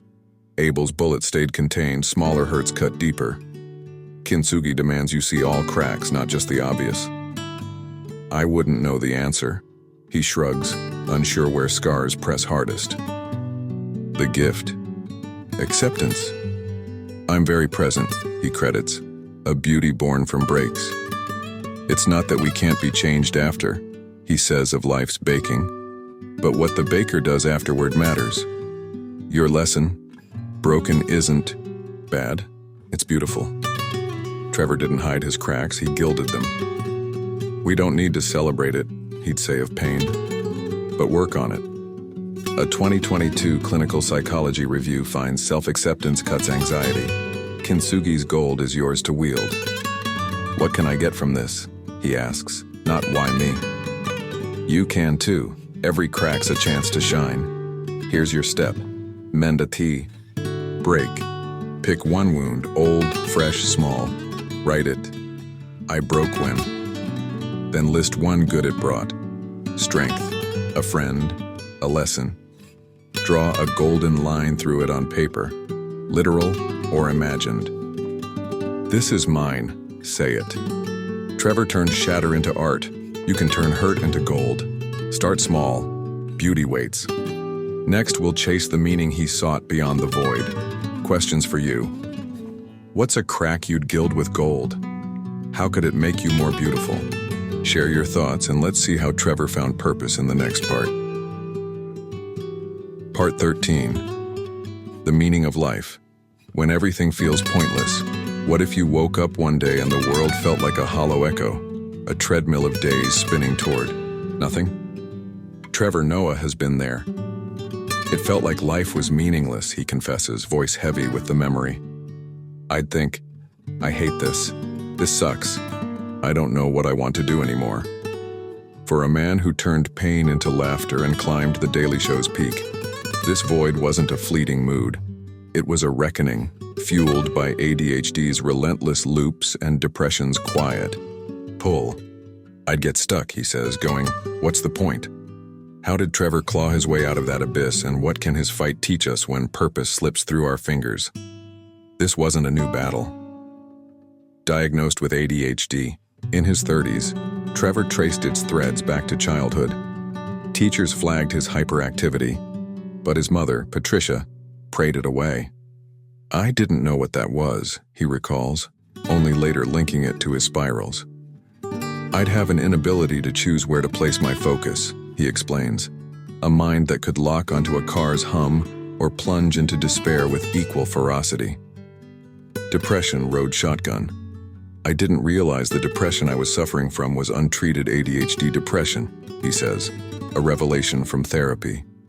Together, they spun a web. We're a blip. What are we doing here? A 2021 The Lancet Psychiatry study confirms this. ADHD triples depression risk, dopamine deficits amplifying futility. Picture Trevor, mid-career, alone. I'd sit there like, what is the point of this? He recalls. I go to work, tomorrow, then the next day, then it's weeks and weekends forever. Then I'm 90, then I'm dead. It's a zoom lens stuck. Too close, life's a blur, too far, it's dust. All of this means nothing, he'd think, not suicidal but adrift. Never like that, he clarifies. Just, I don't know if this life thing, what is this? His pattern recognition, ADHD's gift, comedy's fuel, turned traitor. You see the patterns that make life seem meaningless, he says, a trap of his own wiring. A 2020 Journal of Attention Disorders ties this to rumination. ADHD minds fixate, and Trevor's latched onto the void. He'd spiral. It depends on what you get stuck on, he notes. Hyper-focus on artificial intelligence thrilled him, books devoured, experts quizzed. But when it's sadness or feeling life's going nowhere, he adds, it's the worst. Depression fed it, meaningless thoughts looping, each path darker. It was an exact example, he says, of those days. Work, repeat, die. I couldn't get it out of my head. A 2019 cognitive therapy and research study calls this overgeneralization. ADHD amplifies it, painting all life gray. For Trevor, it wasn't laziness. It was a brain at war. Yet he fought back. Once I got my diagnosis, I saw it as a lens, he says. Therapy, his first lifeline. I'm the observer, not the thoughts, he learned, stepping outside the spiral. Mindfulness broke the grip. Walk down the street. Notice things. Red door, green roof, pigeon.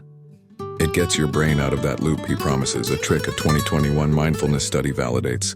Present focus cuts rumination by 25%. By the end of that walk, you won't be in the same mood, he adds, a lifeline he clung to. I don't take medication, he notes. Comedy needs his chaos, but tools sufficed.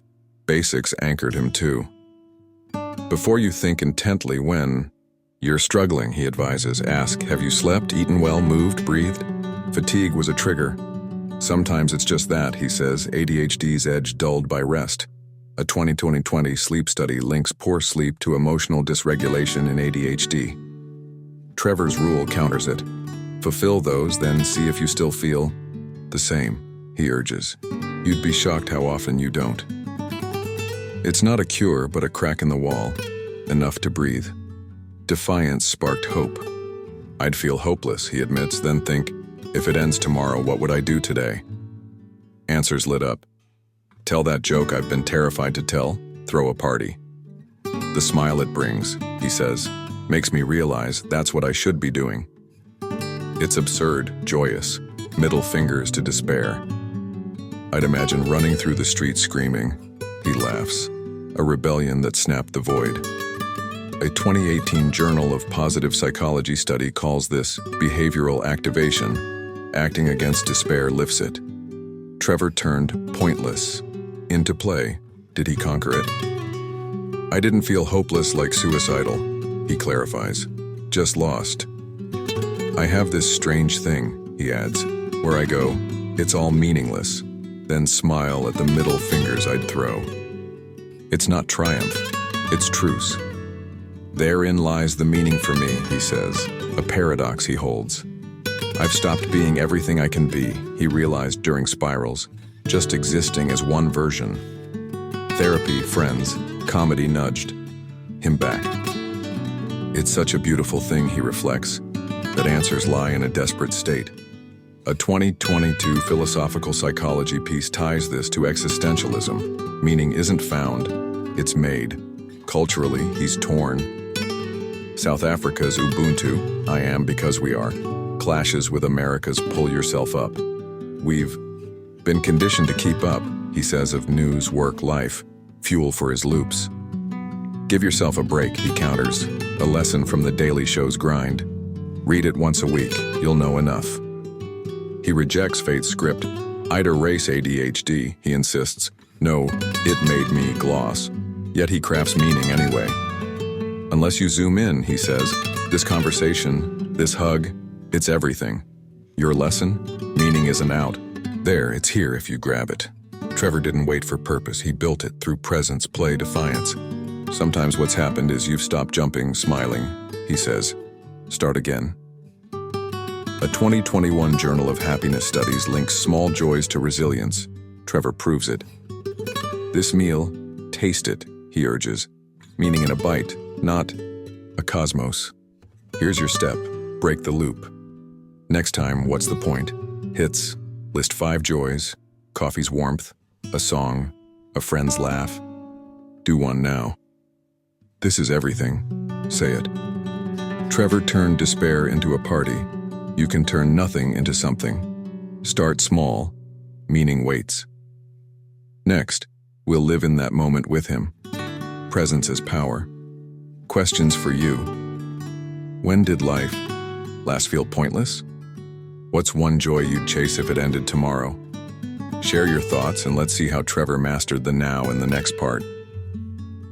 Part 14. Presence. Living in the moment. What if the past is a chain and the future a fog, but right now, this breath, this heartbeat, holds the key to everything? Trevor Noah learned that truth the hard way. When the past weighed heavy and the future blurred, I chose to live in the moment, he might say. Reflecting on a life once hijacked by yesterday's scars and tomorrow's what-ifs. From Abel's gunshot to ADHD's spirals, he'd been pulled backward and forward until therapy and a near loss taught him to stand still. This conversation, this hug, it's the most important thing, he says, zooming in from life's chaos. How did Trevor master presence, and what can his stillness teach us when time feels like a thief? Trevor's past was a storm. Born illegal, under apartheid, he dodged police and prejudice. Abel's violence, culminating in Patricia's shooting, left echoes. It rocks your understanding, he recalls, a crack that lingered. ADHD and depression spun his future into dread. I'd get stuck, he says, thinking, work tomorrow, then forever, then I'm dead. What's the point? That lens, too wide, too narrow, robbed him of now. It felt like life was meaningless, he admits, a void he'd laugh off on stage but wrestle with alone. I didn't know how to stop, he might add, a mind racing beyond reach. Therapy flipped the switch. I'm the observer, not the thoughts, he learned, a lifeline from his ADHD diagnosis. Once I understood it as a lens, he says, I could adjust it. Mindfulness became his tool, one he didn't invent, but claimed. Walk down the street and notice things, he advises. That's a red door, a green roof, a pigeon on the gutter. It's simple, even silly. At first it's stupid, he laughs, but it works. By the end of that walk, you won't be in the same mood, he promises, pulling himself from spirals to sidewalks. A 2021 mindfulness study backs this. Present. Focus cuts rumination by 25%, grounding ADHD's chaos. Trevor's chaos. Patricia's survival sealed it. From that day onwards, I've never seen my mom the same, he says of her shooting. Every time I hold her, it's like the last time. The bullet missed her brain by millimeters, a miracle he doesn't take for granted. I hug her. Hard, he adds, voice thick. She pushes me off sometimes. That fragility, this thing is ephemeral, he calls it, snapped him awake. I don't assume we'll meet again, he reflects, borrowing inshallah, God willing, from Arabic. I hope, but I don't know. A 2020 Journal of Positive Psychology study ties gratitude to presence. Trevor lives it, each embrace a tether to now. The Daily Show tested it. I'd made my life about work, he confesses, news cycles swallowing him. I'd read everything. Guardian, Breitbart, Economist, just news, he says, no room for fiction, for stillness. The pandemic forced a pause. I couldn't travel, couldn't see my family, he recalls, hosting from home with iPhones and 2 friends. It showed me what I didn't value, he adds. Friends, South Africa, quiet. What are you trying to achieve? He asked himself, stepping off the treadmill in 2022. Give yourself a break from the news, he urges now, a lesson from overload. Read it once a week, you'll know enough. Presence reclaimed him. He contrasts it with drift. Sometimes I'd feel hopeless, he says, of depression's pull, then think, if it ends tomorrow, what today? Jokes, parties. Joy snapped him back. This meal? Taste it, he'd urge, zooming in. It's almost the most meaningful thing. A 2019 philosophical studies piece calls this phenomenological presence, meaning in the immediate, not the eternal. Trevor's not chasing cosmic answers.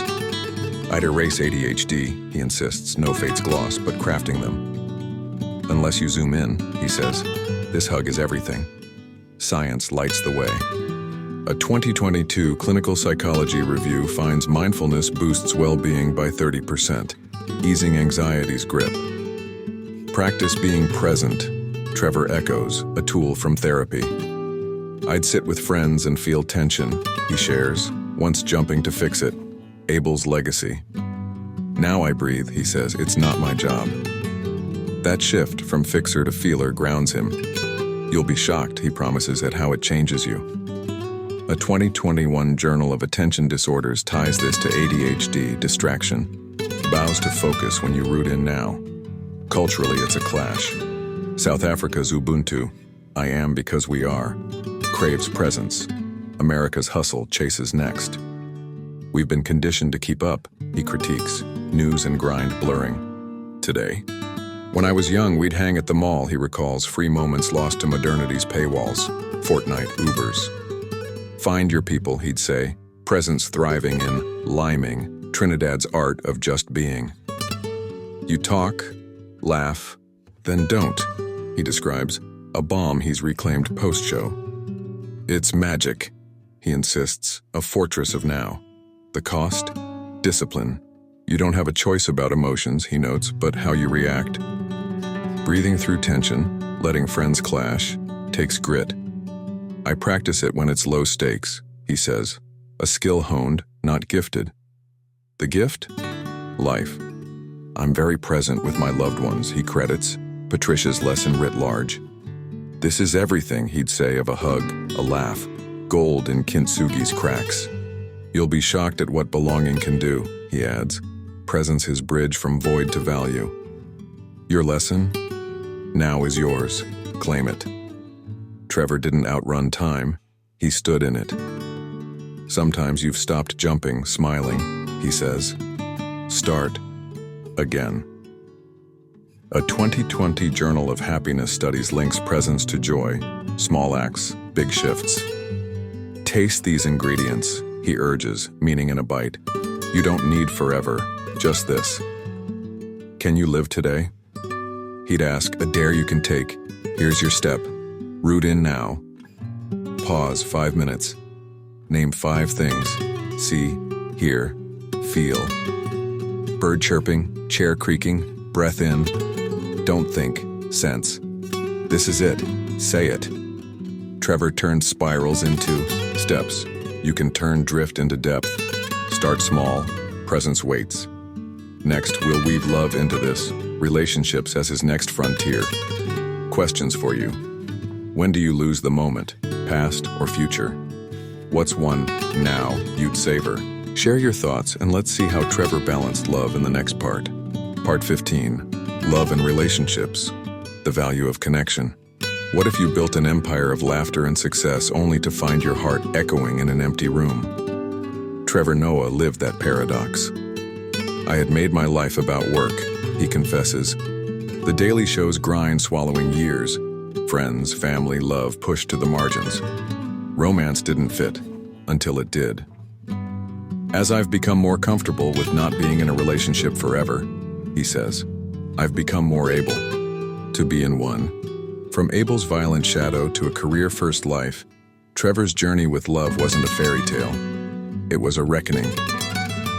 It's something I can bring value to, he reflects, not just take. How did he shift from isolation to connection? And what can his path teach us about love's fragile power? Love wasn't Trevor's early teacher. Born in 1984 under Apartheid, he saw Patricia and Robert's union, illegal, fleeting, dissolve. They couldn't get married, he notes, laws and faith parting them. She became religious, he was not, he recalls, a rift that left Robert a memory. Abel stepped in, charismatic yet cruel. Were they in love? Trevor's asked. Oh yeah, definitely, he affirms, but violence warped it. I never saw it as a prison, he says of relationships, unlike peers. But I realized I don't have to hurt you if I don't fully give. Abel's abuse, culminating in Patricia's shooting, taught him love could wound. If that happens to me, then what? He'd wonder, a guarded heart his shield. The Daily Show cemented that guard. I was fighting to make it a success, he says, living with a colleague, David, in a work-fueled blur. I'd see my friends if I didn't have work, he admits. Romance a distant if. It didn't fit in many ways, he reflects. A price he paid, years alone, connections frayed. I couldn't be in two places, he adds, the show a jealous lover. A 2021 Journal of Social and Personal Relationships study ties overwork to romantic strain. Trevor felt it, his empire, thriving, his heart sidelined. I'd made everything secondary, he confesses, a hollow victory. The pandemic cracked it open. I couldn't see my friends, my family, he recalls, hosting from home. It showed me what I didn't value. Patricia's survival, her miracle, echoed louder. Every time I hold her, it's like the last, he says, a lesson in presence bleeding into love. Leaving the show in 2022, he sought balance. I wanted more time with my loved ones, he says, a pivot from ratings to relationships. Does it fit now? He's asked. Yeah, it definitely does. He nods, a shift hard won. I was alone too much, he told his interviewer, a habit he's breaking. Therapy lit the way. I saw relationships as a prison, he reflects. Abel's legacy twisting love into risk. I'd never have an opportunity to hurt you if I don't give, he realized, a wall he'd built. It affected my ability to allow people in, he admits, tracing it to violence he'd fled. Therapy flipped it. I've become more comfortable with being by myself, he says, not lonely. Friends, community, but whole. A 2020 psychological bulletin study ties self-acceptance to better relationships. Trevor found that. I bring value, he reframes, not just take, a partner, not a savior. His lens is clear-eyed. I think more and more it's something I can contribute to. He says, love a choice, not a crutch. Before I was looking at it as the thing to do everything for me. He adds, a shift from need to give. Abel's chaos, a crime of passion, society shrugged, left him wary. The world thinks this is normal, he'd thought. Then, it won't keep me safe. South Africa's femicide crisis, 1 in 4 women abused per a 2020 South African medical journal, framed it. Therapy untangled it. I'm present with my loved ones, he credits, a gift from facing that past. Friends bolstered it. People with strong friend groups have better romantic relationships, he cites. a 2021 PLOS One meta-analysis in his pocket. The burden's lessened, he explains. Love thrives when not all hopes rest on one. The Daily Show lacked that I merged with work, he might say, no tribe to lean on. Post-show, he's deliberate. Find your people, he urges, liming with friends, Trinidad's no-plan hangouts, easing romantic pressure. It's magic, he insists, a fortress of connection. Romance now? I like the idea, he says of relationships, a puzzle. He's piecing. I've become more able, he adds, comfort in solitude unlocking openness. I don't think of it as by myself, he clarifies. Friends, family fill gaps. A 2022 Journal of Personality study links autonomy to relational health. Trevor embodies it. It didn't fit then, he reflects on his grind years, but now it does. He's not rushing. ADHD scatters, fame pulls, but he's ready. What's more important? He'd asked, choosing life over legacy. Culturally, it's a dance. South Africa's Ubuntu, I am because we are, craves bonds. America's individualism isolates. Everything's about transactions, he sighs, love too commodified. Abel's crime wasn't unique, global. Stats mirror it per the UN's 2021 report.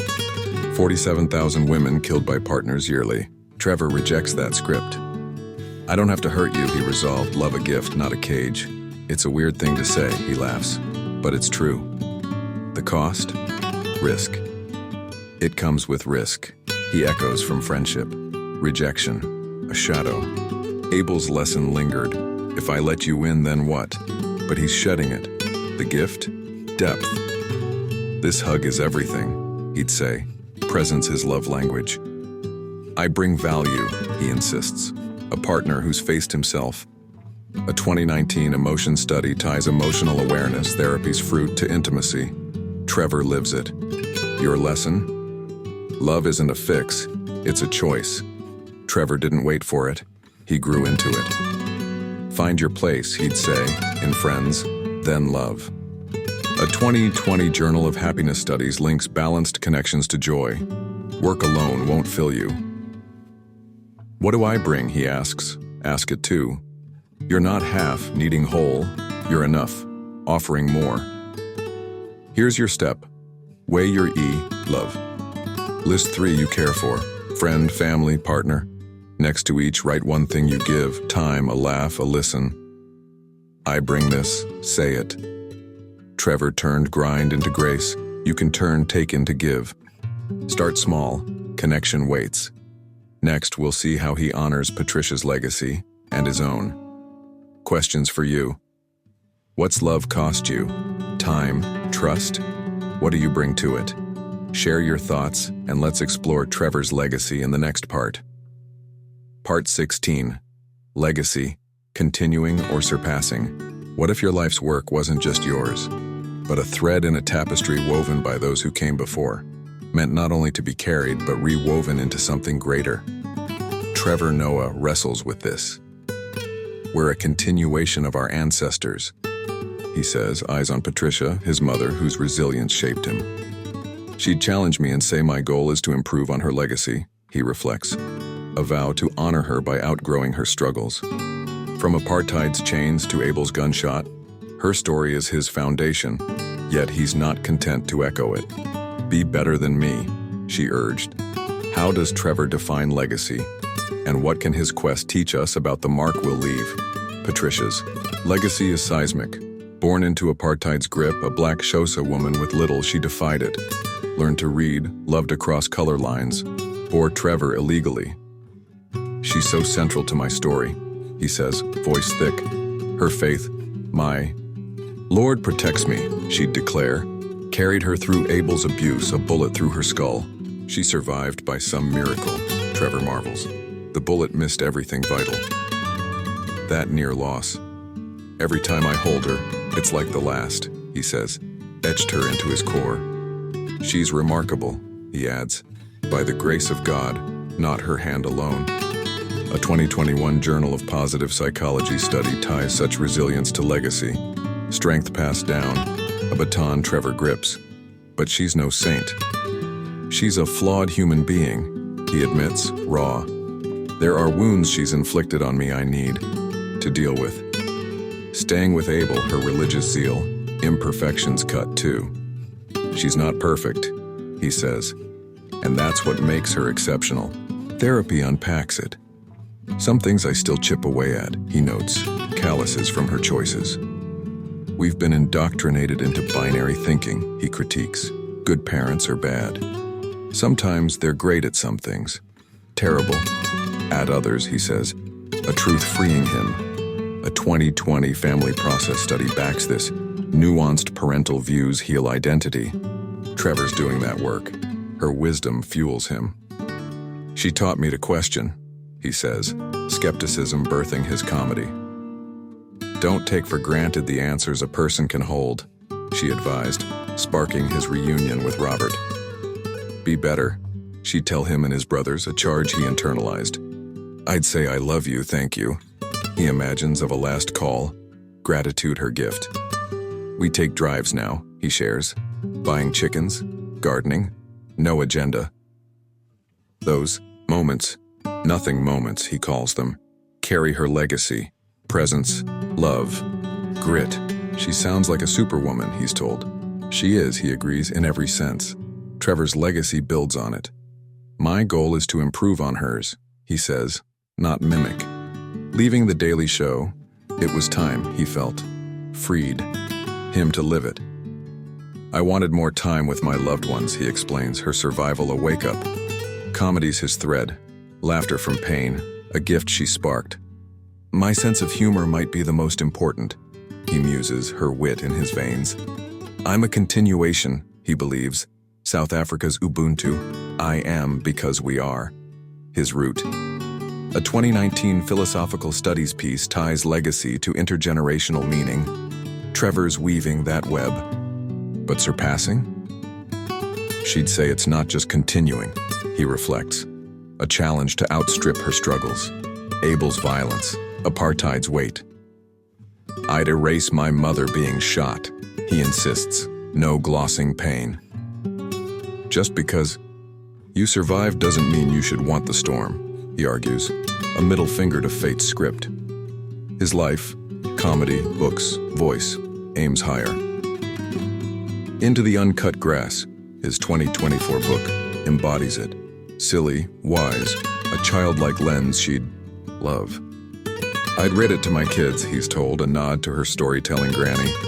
It's beautiful, he'd hope, surpassing through creation. The cost? Some wounds I need to deal with, he says, her flaws a burden he carries. I'm always trying to understand, he adds, therapy's work unending. Abel's shadow, forgiveness, falters, tests it. I don't think my forgiveness reaches hers, he admits, her grace a peak he climbs. The gift? I'm present, he credits, her lesson lived. What are you trying to achieve? He asked, leaving the grind. Her answer, love now. A 2022 Journal of Happiness Studies links legacy to purpose. Trevor's found it in her echo, his twist. Culturally, it's a bridge. Ubuntu clashes with America's me. We've rewarded so few things, he critiques, fame over family. Patricia's squad of chickens, her garden, they're his North Star. What do you leave, he'd ask, not awards but bonds. She's instilled wisdom, he says, her flaws and all. Be better, she'd push. His comedy, his books, his voice aim there. It's not by her hand alone, he echoes her. Faith, a legacy he'll stretch. Your lesson? Legacy isn't static. It's yours to shape. Trevor didn't rest on Patricia's strength. He built on it. What story would you write? He'd ask, not erase. A 2021 developmental psychology study ties legacy to growth. Past fuels future. You'll be shocked at what you can do, he'd say, her baton in your hands. Be better, she'd urge. Start where you stand. Here's your step. Define your thread. List 3 from your past. Parent, moment, lesson. She taught me this, right one. Then one you'll add, I'll do this. I'm better because... Say it. Trevor surpassed by creating. You can surpass by choosing. Start small. Legacy waits.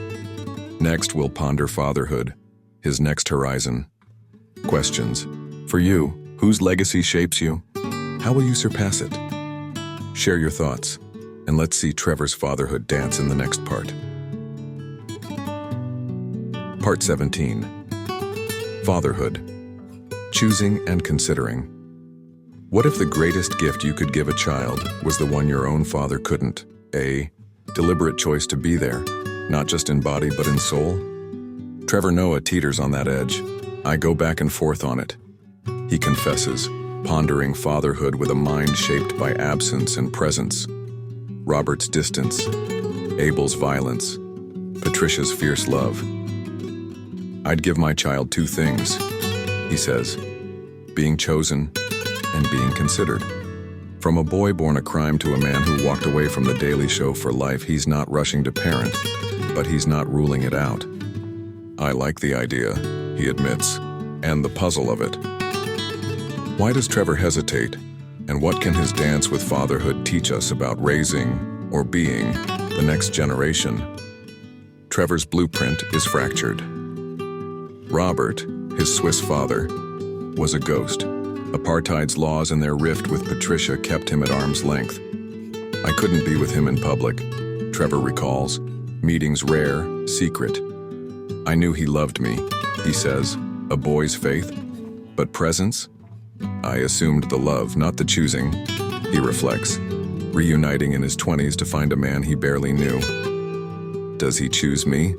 He wondered, a quiet ache. Abel filled the void, charismatic, then cruel. I laughed with him most of my life, Trevor says. Then he shot my mom. Love turned to terror, a father figure warped. Why doesn't she leave? He'd ask, powerless, a crack no child should bear. Patricia was his rock. She's central, he says, her survival bullet. Through her skull, a miracle he holds. Every time I hug her, it's like the last, he shares her lesson. Presence matters. Yet flaws cut too. There are wounds I need to deal with, he admits, her staying with Abel a scar. Be better than me, she'd urge, a charge, he weighs. A 2021 developmental psychology study ties parental presence to security. Trevor had half, Patricia's grit, absent father's gaps. You are half of them, he muses. Robert and Patricia his DNA, Abel his cautionary tale, fatherhood tempts and taunts. Sometimes I think about the planet, he says, bringing kids into this. Climate chaos, division, valid fears. A 2022 Lancet report notes 39% of young adults hesitate to parent amid ecological dread. Trevor's in that chorus. The world's been terrible for everyone at every time, he counters. So is that a reason not to? Then his lens shifts. Do I want a kid with ADHD? He wonders, his own chaos a mirror. Maybe it'll be great, he hedges. Maybe they'll have it, maybe not. It's a puzzle, risk, reward, unknown. He's deliberate. I'd give them being chosen, he says, not assumed. Robert's lesson flipped. Being considered, he adds, not owed. Abel's failure reversed. Many parents treat children like they owe them, he critiques, when it's the other way around. A 2020 Journal of Family Psychology study finds intentional parenting boosts child well-being. Trevor's blueprint. I brought you into this, he mimics, rejecting it. You should consider me more, he'd counter, a vow to see, not just sire. His past shapes it. I saw relationships as risk, he recalls, Abel's violence a wall. If I don't give, I can't hurt, he'd thought, therapy unwinding that knot. I'm more able now, he says. Love's shift from take to give, spilling into fatherhood. What do I bring? He'd ask. Not just genes, presence, choice. It's not sustainable to hate, he learned. Rage, no legacy. A 2019 child development study ties paternal engagement to resilience. Trevor's aim, if he leaps. Culturally, it's fraught. South Africa's Ubuntu, I am because we are, craves family. America's grind sidelines it. We've rewarded so few things, he sighs, fame over fathers. Abel's free pass, no prison, Trevor notes, reflects a world soft on men's failures. 1 in 4 women abused, he'd cite, a 2020 South African Medical Journal stat haunting him. Boys become abusers, he warns, a cycle he'd break. Be better. Patricia's echo, his kids, if born, won't see that storm. The cost? If I think it's rewarding, I'll hate moments. He laughs. The Daily Show's lesson. High. Hopes crash. If it's terrible, I'll have a great time, he adds. Paradox his shield. Doubt nags. What is it going to be like? ADHD's chaos a wild card. The gift? I like the puzzle, he says. A mind that thrives on challenge. This hug is everything, he'd offer. Presence his gold. A 2021 Journal of Happiness Studies links intentional bonds to joy. Fatherhood could shine there. He's not there. Yet. I go back and forth, he admits. No rush. Relationships fit now, kids a maybe. I'd know it's terrible. He grins, grit his edge. What do I bring? He ponders. Not just life, choice, care. Find your people, he'd say, friends easing the leap. It's magic, he insists, a tribe before a crib. A 2022 psychological bulletin ties autonomy to parenting readiness. Trevor's building it, step by step. Your lesson? Parenthood's a choice, make it count. Trevor didn't inherit a script, he's writing one, chosen, considered. You don't owe them, he'd flip. Kids owe nothing, you owe all. A 2020 family relations study shows deliberate dads foster thriving kids. Trevor's vision, if he dares. Be better, Patricia's call. Yours too. What will you give? Here's your step. Test your choice. Imagine a child. Yours, future, or not. List 2 gifts. Time, a laugh. I'd choose this, write one. I'd consider this, add another. I bring, say it. Trevor weighs his baton. You can weigh yours. Parent or not, it's legacy. Start small, choice waits. Next, we'll see how he heals through art. Creation as cure. Questions for you. What stops you, or draws you, to parenthood? What would you choose to give? Share your thoughts and let's explore Trevor's creative balm in the next part. Part 18. Creativity. The art of healing. The soul. What if the shards of a broken life could be stitched together not with glue, but with the wild, untamed thread of creativity, turning pain into something that sings? Trevor Noah knows that alchemy. I need to be erratic and unfocused when I'm doing comedy, he says. A spark that lit his path from Apartheid's shadows to The Daily Show's stage, and now into books like Into the Uncut Grass. It's silly, powerful, beautiful, he'd hope of his work. A balm for a soul cracked by Abel's violence, ADHD's chaos, and life's voids. I'd imagine telling that joke I've been terrified to tell, he shares. Creativity, his defiance. How does Trevor wield art to heal? And what can his craft teach us about mending our own fractures? Creativity wasn't a luxury for Trevor, it was survival. Born a crime in 1984, he dodged apartheid's chains with humor. My sense of humor might be the most important, he muses. A seed from Patricia's wit, his grandfather's wildness, his grandmother's tales. Where does it come from, he wonders. Family, Soweto, necessity. Early gigs in South Africa weren't polished, they were raw. I'd disrupt anything, he recalls of Abel's rages. Comedy a child's shield turned weapon.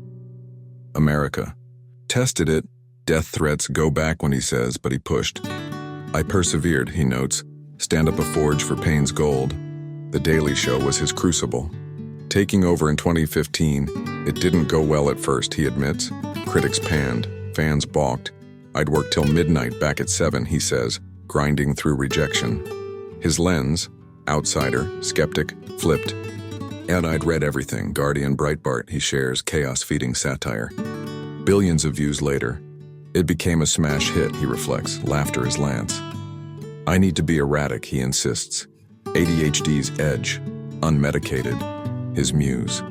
A 2021 Psychology of Aesthetics, Creativity and the Art study ties humor to trauma processing. Trevor's stage was therapy, raw and real. Leaving in 2022 shifted it. It was time, he felt. Work's grind. News, news, news, he groans, starving his soul.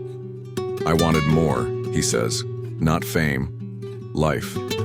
Into the Uncut Grass, his 2024 book emerged. Illustrated, whimsical, wise. It's both for a young person and a 32-year-old, he's told. A nod to the Little Prince. I hope people remember it's silly, he adds, a childlike lens, healing adult wounds. Rediscovering curiosity, imagination, he aims, art a bridge back to himself.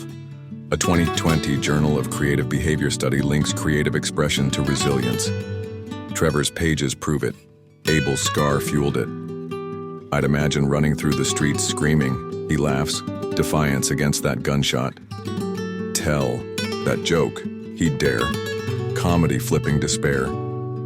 It's probably why I'm good, he ties to his spidey sense, hypervigilance turned punchline. I can feel energy, he says, stage a canvas for chaos. Patricia's survival, this. Hug is everything, he'd say, painted joy. It's beautiful, he'd hope of his work, Kintsugi's golden words, laughs. A 2019 art therapy study finds creativity cuts PTSD's grip. Trevor's art mends his cracks. ADHD's chaos dances in it. I don't take medication, he says. It didn't help my comedy. I'd hyperfocus on sadness, he recalls. Depression's void a foe, art a fight. This meal, taste it, he'd urge. Presents his brush. Into the uncut grass, weaves it. Silly to heal, wise to hold. I'd read it to my kids, he's told, legacy in lines. It's not my story, but everyone's. He'd nod, universal through personal. A 2022 Creativity Research Journal ties ADHD to divergent thinking. Trevor's mind, unbound, crafts cures. The cost? Exposure. It's all these people I bumped into, he says, bearing scars. Abel, Patricia, himself. Some things affect us more than we think, he muses. Art a risk? Rejection looms. I practice letting go, he adds, not fixing, feeling. The gift? It's joyous, he echoes therapy, soul-stitched in jest, prose. Find your people, he'd say, art a tribe. Laughter, pages connect. This is everything, he'd insist, a moment's balm. A 2021 Journal of Positive Psychology links creative acts to joy. Trevor's proof, alive. Culturally, its roots and wings. South Africa's oral tradition, Granny's Tales, grounds him. America's stage lifts, him. We've stopped being everything, he says of life's grind, art his return. I'd erase the shot, he insists. No gloss. Creativity doesn't need pain, it uses it. It's magic, he'd say of connection. Art his wand. What can I get from this? He asks, not why. A maker's creed. Your lesson? Art heals, wield it. Trevor didn't bury pain. He painted it, laughs, lines, defiance. Sometimes you've stopped screaming, he says, start again. A 2020 clinical psychology review finds creative expression cuts anxiety, your soul's thread waits. What's your joke, he'd ask. Find it, heal with it. You don't need his stage, just your spark. Here's your step. Craft your cure. Pick a hurt, old, small, turn it, joke, doodle, note. I fell but got a story, scribble it, share it, friend, mirror, or keep it. This is mine, say it. Trevor turned shatter into song. You can turn ache into art. Start small, healing waits. Next, we'll build community, his final fortress. Questions for you. What's a pain you'd turn to art? How'd you shape it? Laugh, line, sound. Share your thoughts and let's see Trevor's tribe in the next part. Part 19. Community. The power of belonging. What if the cure for a world splintering into solitude wasn't a grand fix, but the simple primal act of belonging? of finding your tribe in a sea of strangers? Trevor Noah stakes his soul on it. You'll be shocked at what finding that belonging can do, he says. A clarion call born from Soweto's bustle and honed by America's isolation. We're experiencing a generation of men not just isolated, but not practiced in connecting. He warns, eyes on a crisis he's dodged. From Patricia's love to friends who lime, he's built a fortress of community, his shield against loneliness. Find your people, he urges. How does Trevor harness belonging, and what can his tribe teach us when the world feels like a void? Trevor's roots teem with it. I didn't feel isolated, he insists of Soweto. I had my cousins, my family. Apartheid locked him in. An indoor kid, he says, but he dug under gates, played with kids. I was an outsider, not alone, he clarifies, community a pulse, grannies, chaos, kin. When I was young, we'd hang at the mall, he recalls, free spaces, knitting bonds. South Africa's Ubuntu, I am because we are, wove him in. We're a continuation, he believes, ancestors' threads tight. A 2021 social forces study ties such ties to resilience. Trevor's early fortress held, America frayed it. The Daily Show, I'd made my life about work, he admits, sliced him from that pulse. I couldn't see my friends in South Africa, he says of the pandemic, a forced pause. I was alone too much, he told his interviewer, fame, a hollow echo. Everything's become about money, he sighs. Fortnite, Ubers, no free lime. Guys need the third thing, he notes, fishing, games, not just being. A 2020 Journal of Men's Studies finds men's bonds lean task-based, not heart-deep. Trevor felt the gap widen. He sees it killing. I'm worried about young men, he says. How alone, how angry they've become. They've turned isolation into a community, he warns. Hate tweets, rage forums, false tribes. It's not sustainable, he insists. It chews us up. The CDC pegs male suicide at 36 per 100,000 in 2021. Loneliness ablaid. The stats are shocking, he nods, a crisis he skirts. I can relate to some, he says. Abel's chaos, ADHD's drift, yet I got to play with kids, he counters, Soweto's shield. It's a different torture, he calls isolation. One he's fought. Friends are his bulwark.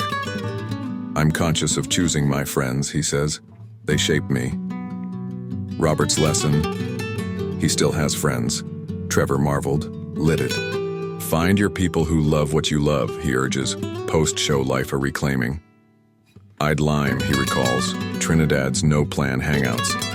You sit, talk, laugh, then don't, he describes, a balm. It's magic, he insists, presence his glue. A 2021 PLOS One meta-analysis cuts depression 20% with strong ties.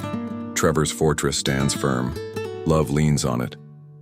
People with friend groups have better romantic relationships, he cites, burden shared. I was alone too much. He admits of the Daily Show, no tribe, no balance. Find your place, he evangelizes, not hate's echo, joy's pulse. It comes with risk, he concedes, rejection stings, but it's the most rewarding, he promises. A 2020 Journal of Social and Personal Relationships ties community to intimacy. Trevor's rebuilt it, post-grind. Creativity binds it. This is everyone's story, he'd say of Into the Uncut Grass, Art a Bridge. I'd tell that joke, he defied despair, comedy a campfire, laughter draws tribe. It's not my job to protect, he learned, breathing through tension, friends hold their own. This hug is everything, he'd offer, presence a thread. A 2019 Psychology of Aesthetics links shared art to belonging. Trevor's stage, his pages, weave that web. Culturally, it's a clash. Ubuntu meets America's me. We've rewarded so few things, he critiques, fame over bonds. Everything's transactions, he sighs. Mall's gone. Connection paywalled. Find your people, he'd push. Soweto's pulse his North Star. It's not negativity. He warns of hate's tribes. Joy's the glue. I am because we are. He lives, a legacy Patricia lit. Her chickens, her garden, her now, the cost. Risk, he says, like romance. Rejection, time stretched thin. What's in your heart? Men dodge. Trevor asks it. I practice letting go, he adds, not fixing, being. The gift? Magic, he insists, a fortress firm. You'll be shocked, he promises. Belonging heals. A 2022 American psychologist finds one tie halves loneliness. Trevor's proof alive. It's easily the most rewarding, he evangelizes. A Creed post-show. Your lesson? Belonging's power. Seek it. Trevor didn't drift. He docked. Soweto's. Kids, friends, laughs. Find your place, he'd say. Not alone. Together. A 2021 Journal of Happiness Studies links community to joy. Small circles, big shifts. Who'd line with you? He'd ask. Find them. You don't need a crowd, just a spark, and loneliness bows to tribe. Here's your step, spark your tribe. Name one joy. Music, a game. I love this. Say it. Text one soul. Hey, you two, let's share. No plan, just be. This is us. Feel it. Trevor turned outsider into kin. You can turn alone into alive. Start small. Belonging. Weights. Next, we'll sum his lessons, a life worth living. Questions for you. Who's your tribe or where's it hiding? What joy could bind you? Share your thoughts, and let's see Trevor's final wisdom in the next part. Part 20. The biggest lesson, living a life. Worth living. What if the secret to a life worth living isn't in escaping the cracks, but in dancing through them, choosing joy over despair, presence over drift, connection over solitude? Trevor Noah's journey whispers this truth. I just give myself grace, he says, reflecting on his lowest point. Patricia's shooting, a wound he's still mending. From a boy born a crime to a man who left the Daily Show's throne, he's woven a tapestry of lessons. Laughter heals, love grows, belonging binds. Find your people, he urges. Find your place. After 19 parts of scars and gold, what's Trevor's biggest lesson, and how can it light our path to a life that sings? Trevor's story isn't linear triumph, it's raw, jagged grace. I don't know if you overcome these things, he ponders of that gunshot day. Do you stop thinking of it? No tidy bow, Abel's free, ADHD hums, depression lurks. I try and work at it, he says. A process, not a prize. Born in 1984 under Apartheid's lash, I was a crime, he recalls. He defied erasure with humor. My sense of humor might be the most important, he muses. Patricia's gift turned shield. Abel's violence. I knew who did it, he says, cracked him, her survival. A miracle, he marvels, mended him. Every hug is the last. He lives, presence his pulse. Comedy was his fire. I need to be erratic, he insists, ADHD's chaos, unmedicated, his muse. I'd tell that joke. He defied despair. Stage a salve. The Daily Show. It became a smash hit, he notes. Lifted him, then trapped him. I'd made my life about work, he admits, leaving in 2022.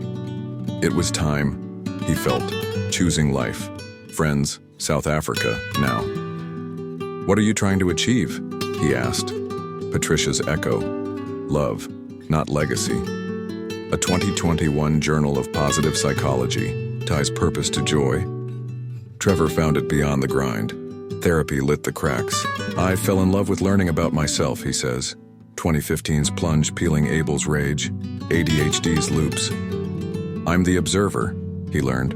Mindfulness, red door, green roof, his anchor. It's about feeling, he adds. Not fixing, grace in imperfection. Kintsugi sealed it. We wear our cracks with pride, he reflects.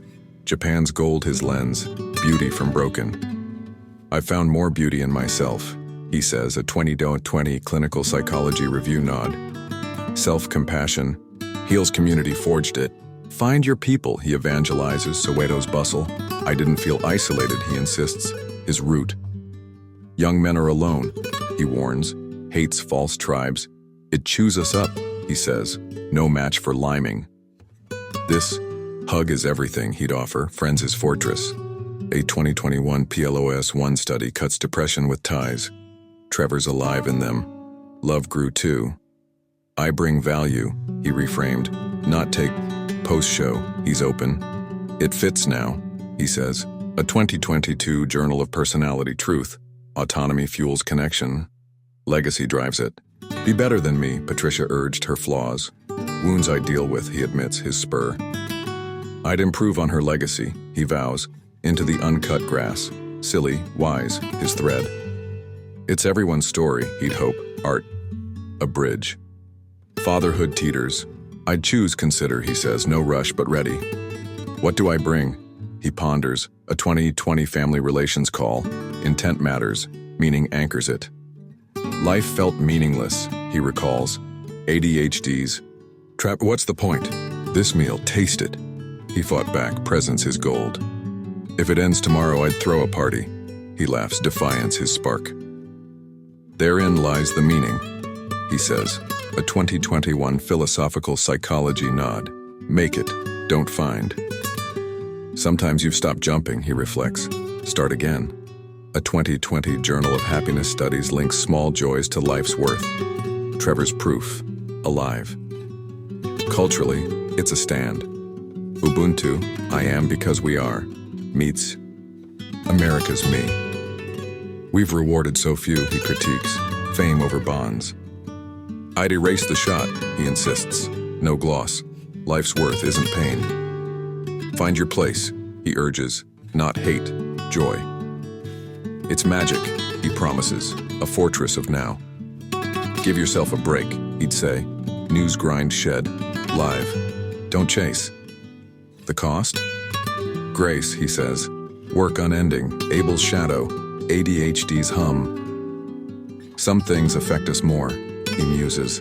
Unseen scars deep. The gift? This is everything, he'd insist. Hug, laugh now. You'll be shocked, he promises. Belonging, art, love, heal.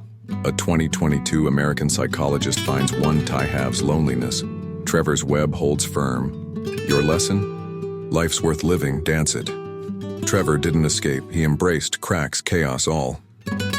What story would you write? He'd ask. Not erase. Choose it. Find your people, he urges. Tribe lifts. This is mine, he'd say of pain turned gold. Claim yours. A 2021 developmental psychology ties choice to growth.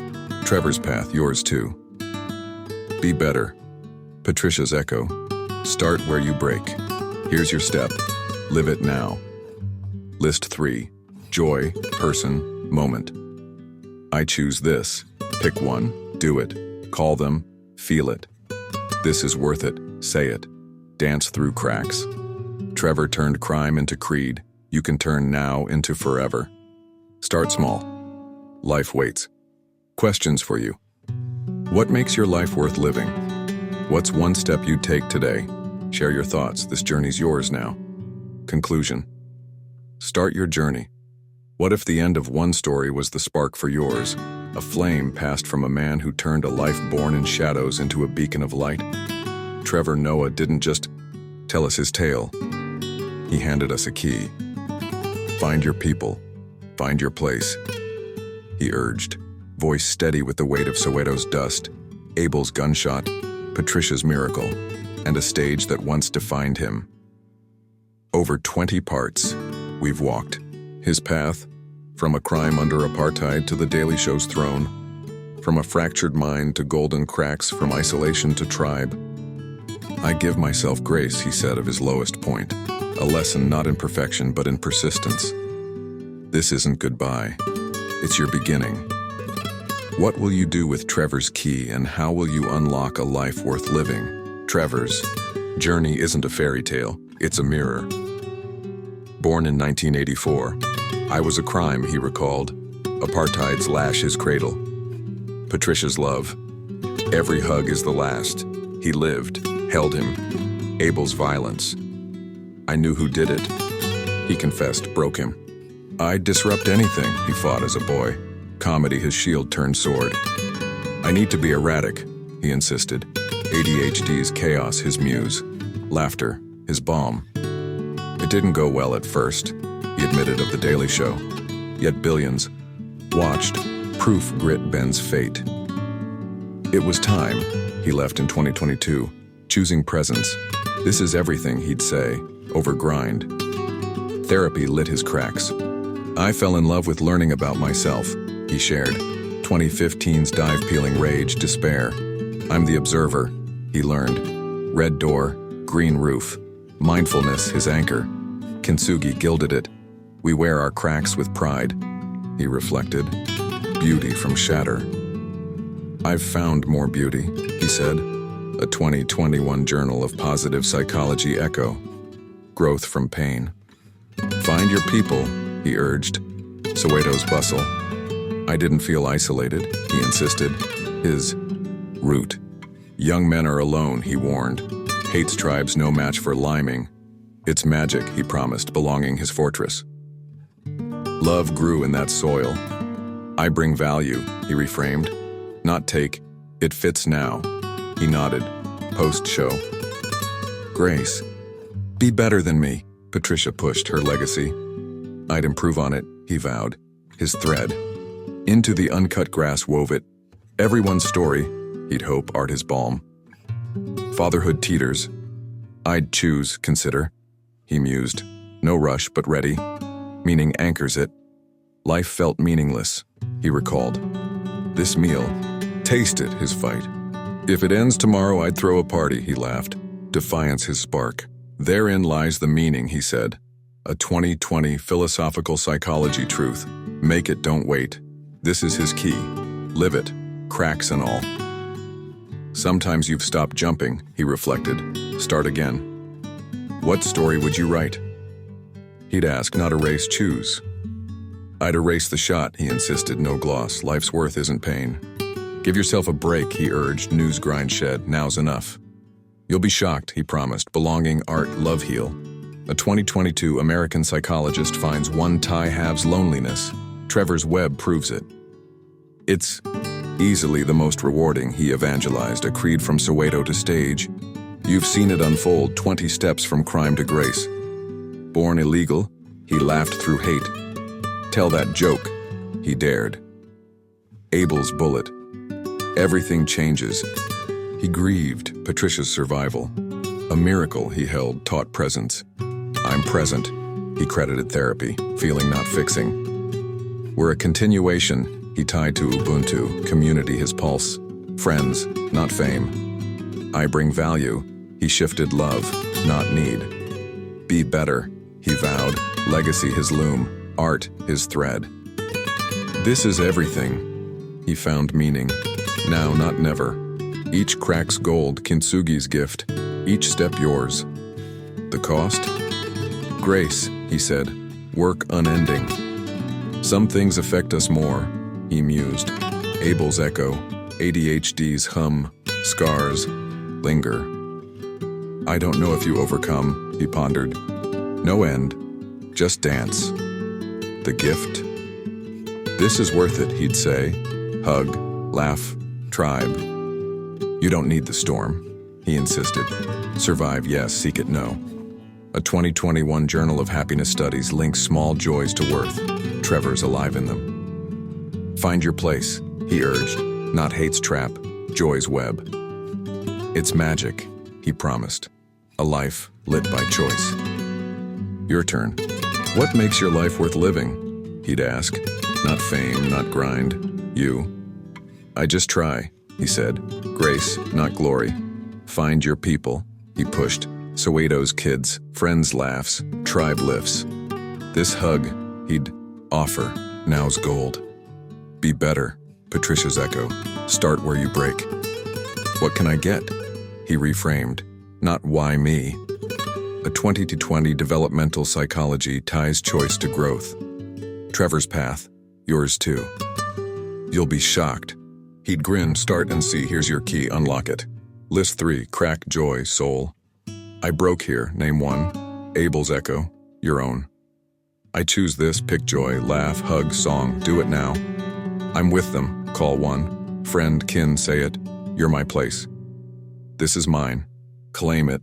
Dance through cracks. Trevor turned crime into creed. 36 years to 2025, he's still weaving. What story will you write? He'd dare, pen's yours, page blank. A 2022 clinical psychology review finds action heals. Trevor's proof, your spark. Start today. Small, real, hug tight. It's the last, he'd say. Feel it. Laugh loud. Tell that joke. He'd dare, own it. Sit still. This meal, he'd urge, taste it. Call one. Find your people, he'd push. Connect now. I've been nervous, he shared with his interviewer. Raw, human, yet he spoke. You'll be shocked, he promised. Grace lifts, tribe holds, art heals, love grows. Meaning waits. It's not my job to fix, he learned. Don't mend your dance, your now. This is Trevor's gift, not a tale, but a torch. I appreciate you, he'd say, humility his thread. Soweto to stage, he's yours. What now? His podcast asks. Your move. Diary of a CEO's professional, he laughed. Ours explores his soul. Start your journey, he'd urge. Not his end, your spark. Be better. Patricia's baton. Run with it. This is everything, he'd whisper. One step, one crack, one gold. Life's worth it if you choose. Your call. Trevor didn't wait. You don't either. What's one step today? He'd ask. Small, yours. Text, hey, let's lime. Laugh. This hurts, but it's funny. Hug. You're here. This is mine. Say it. Claim now. A 2021 Social Forces ties one act to belonging. Trevor's web's yours. You'll be shocked. He'd grin. Try it. Live it. Share below. What's your spark? This key's yours. Unlock it. Dance it. Live it. Start now. Your journey waits.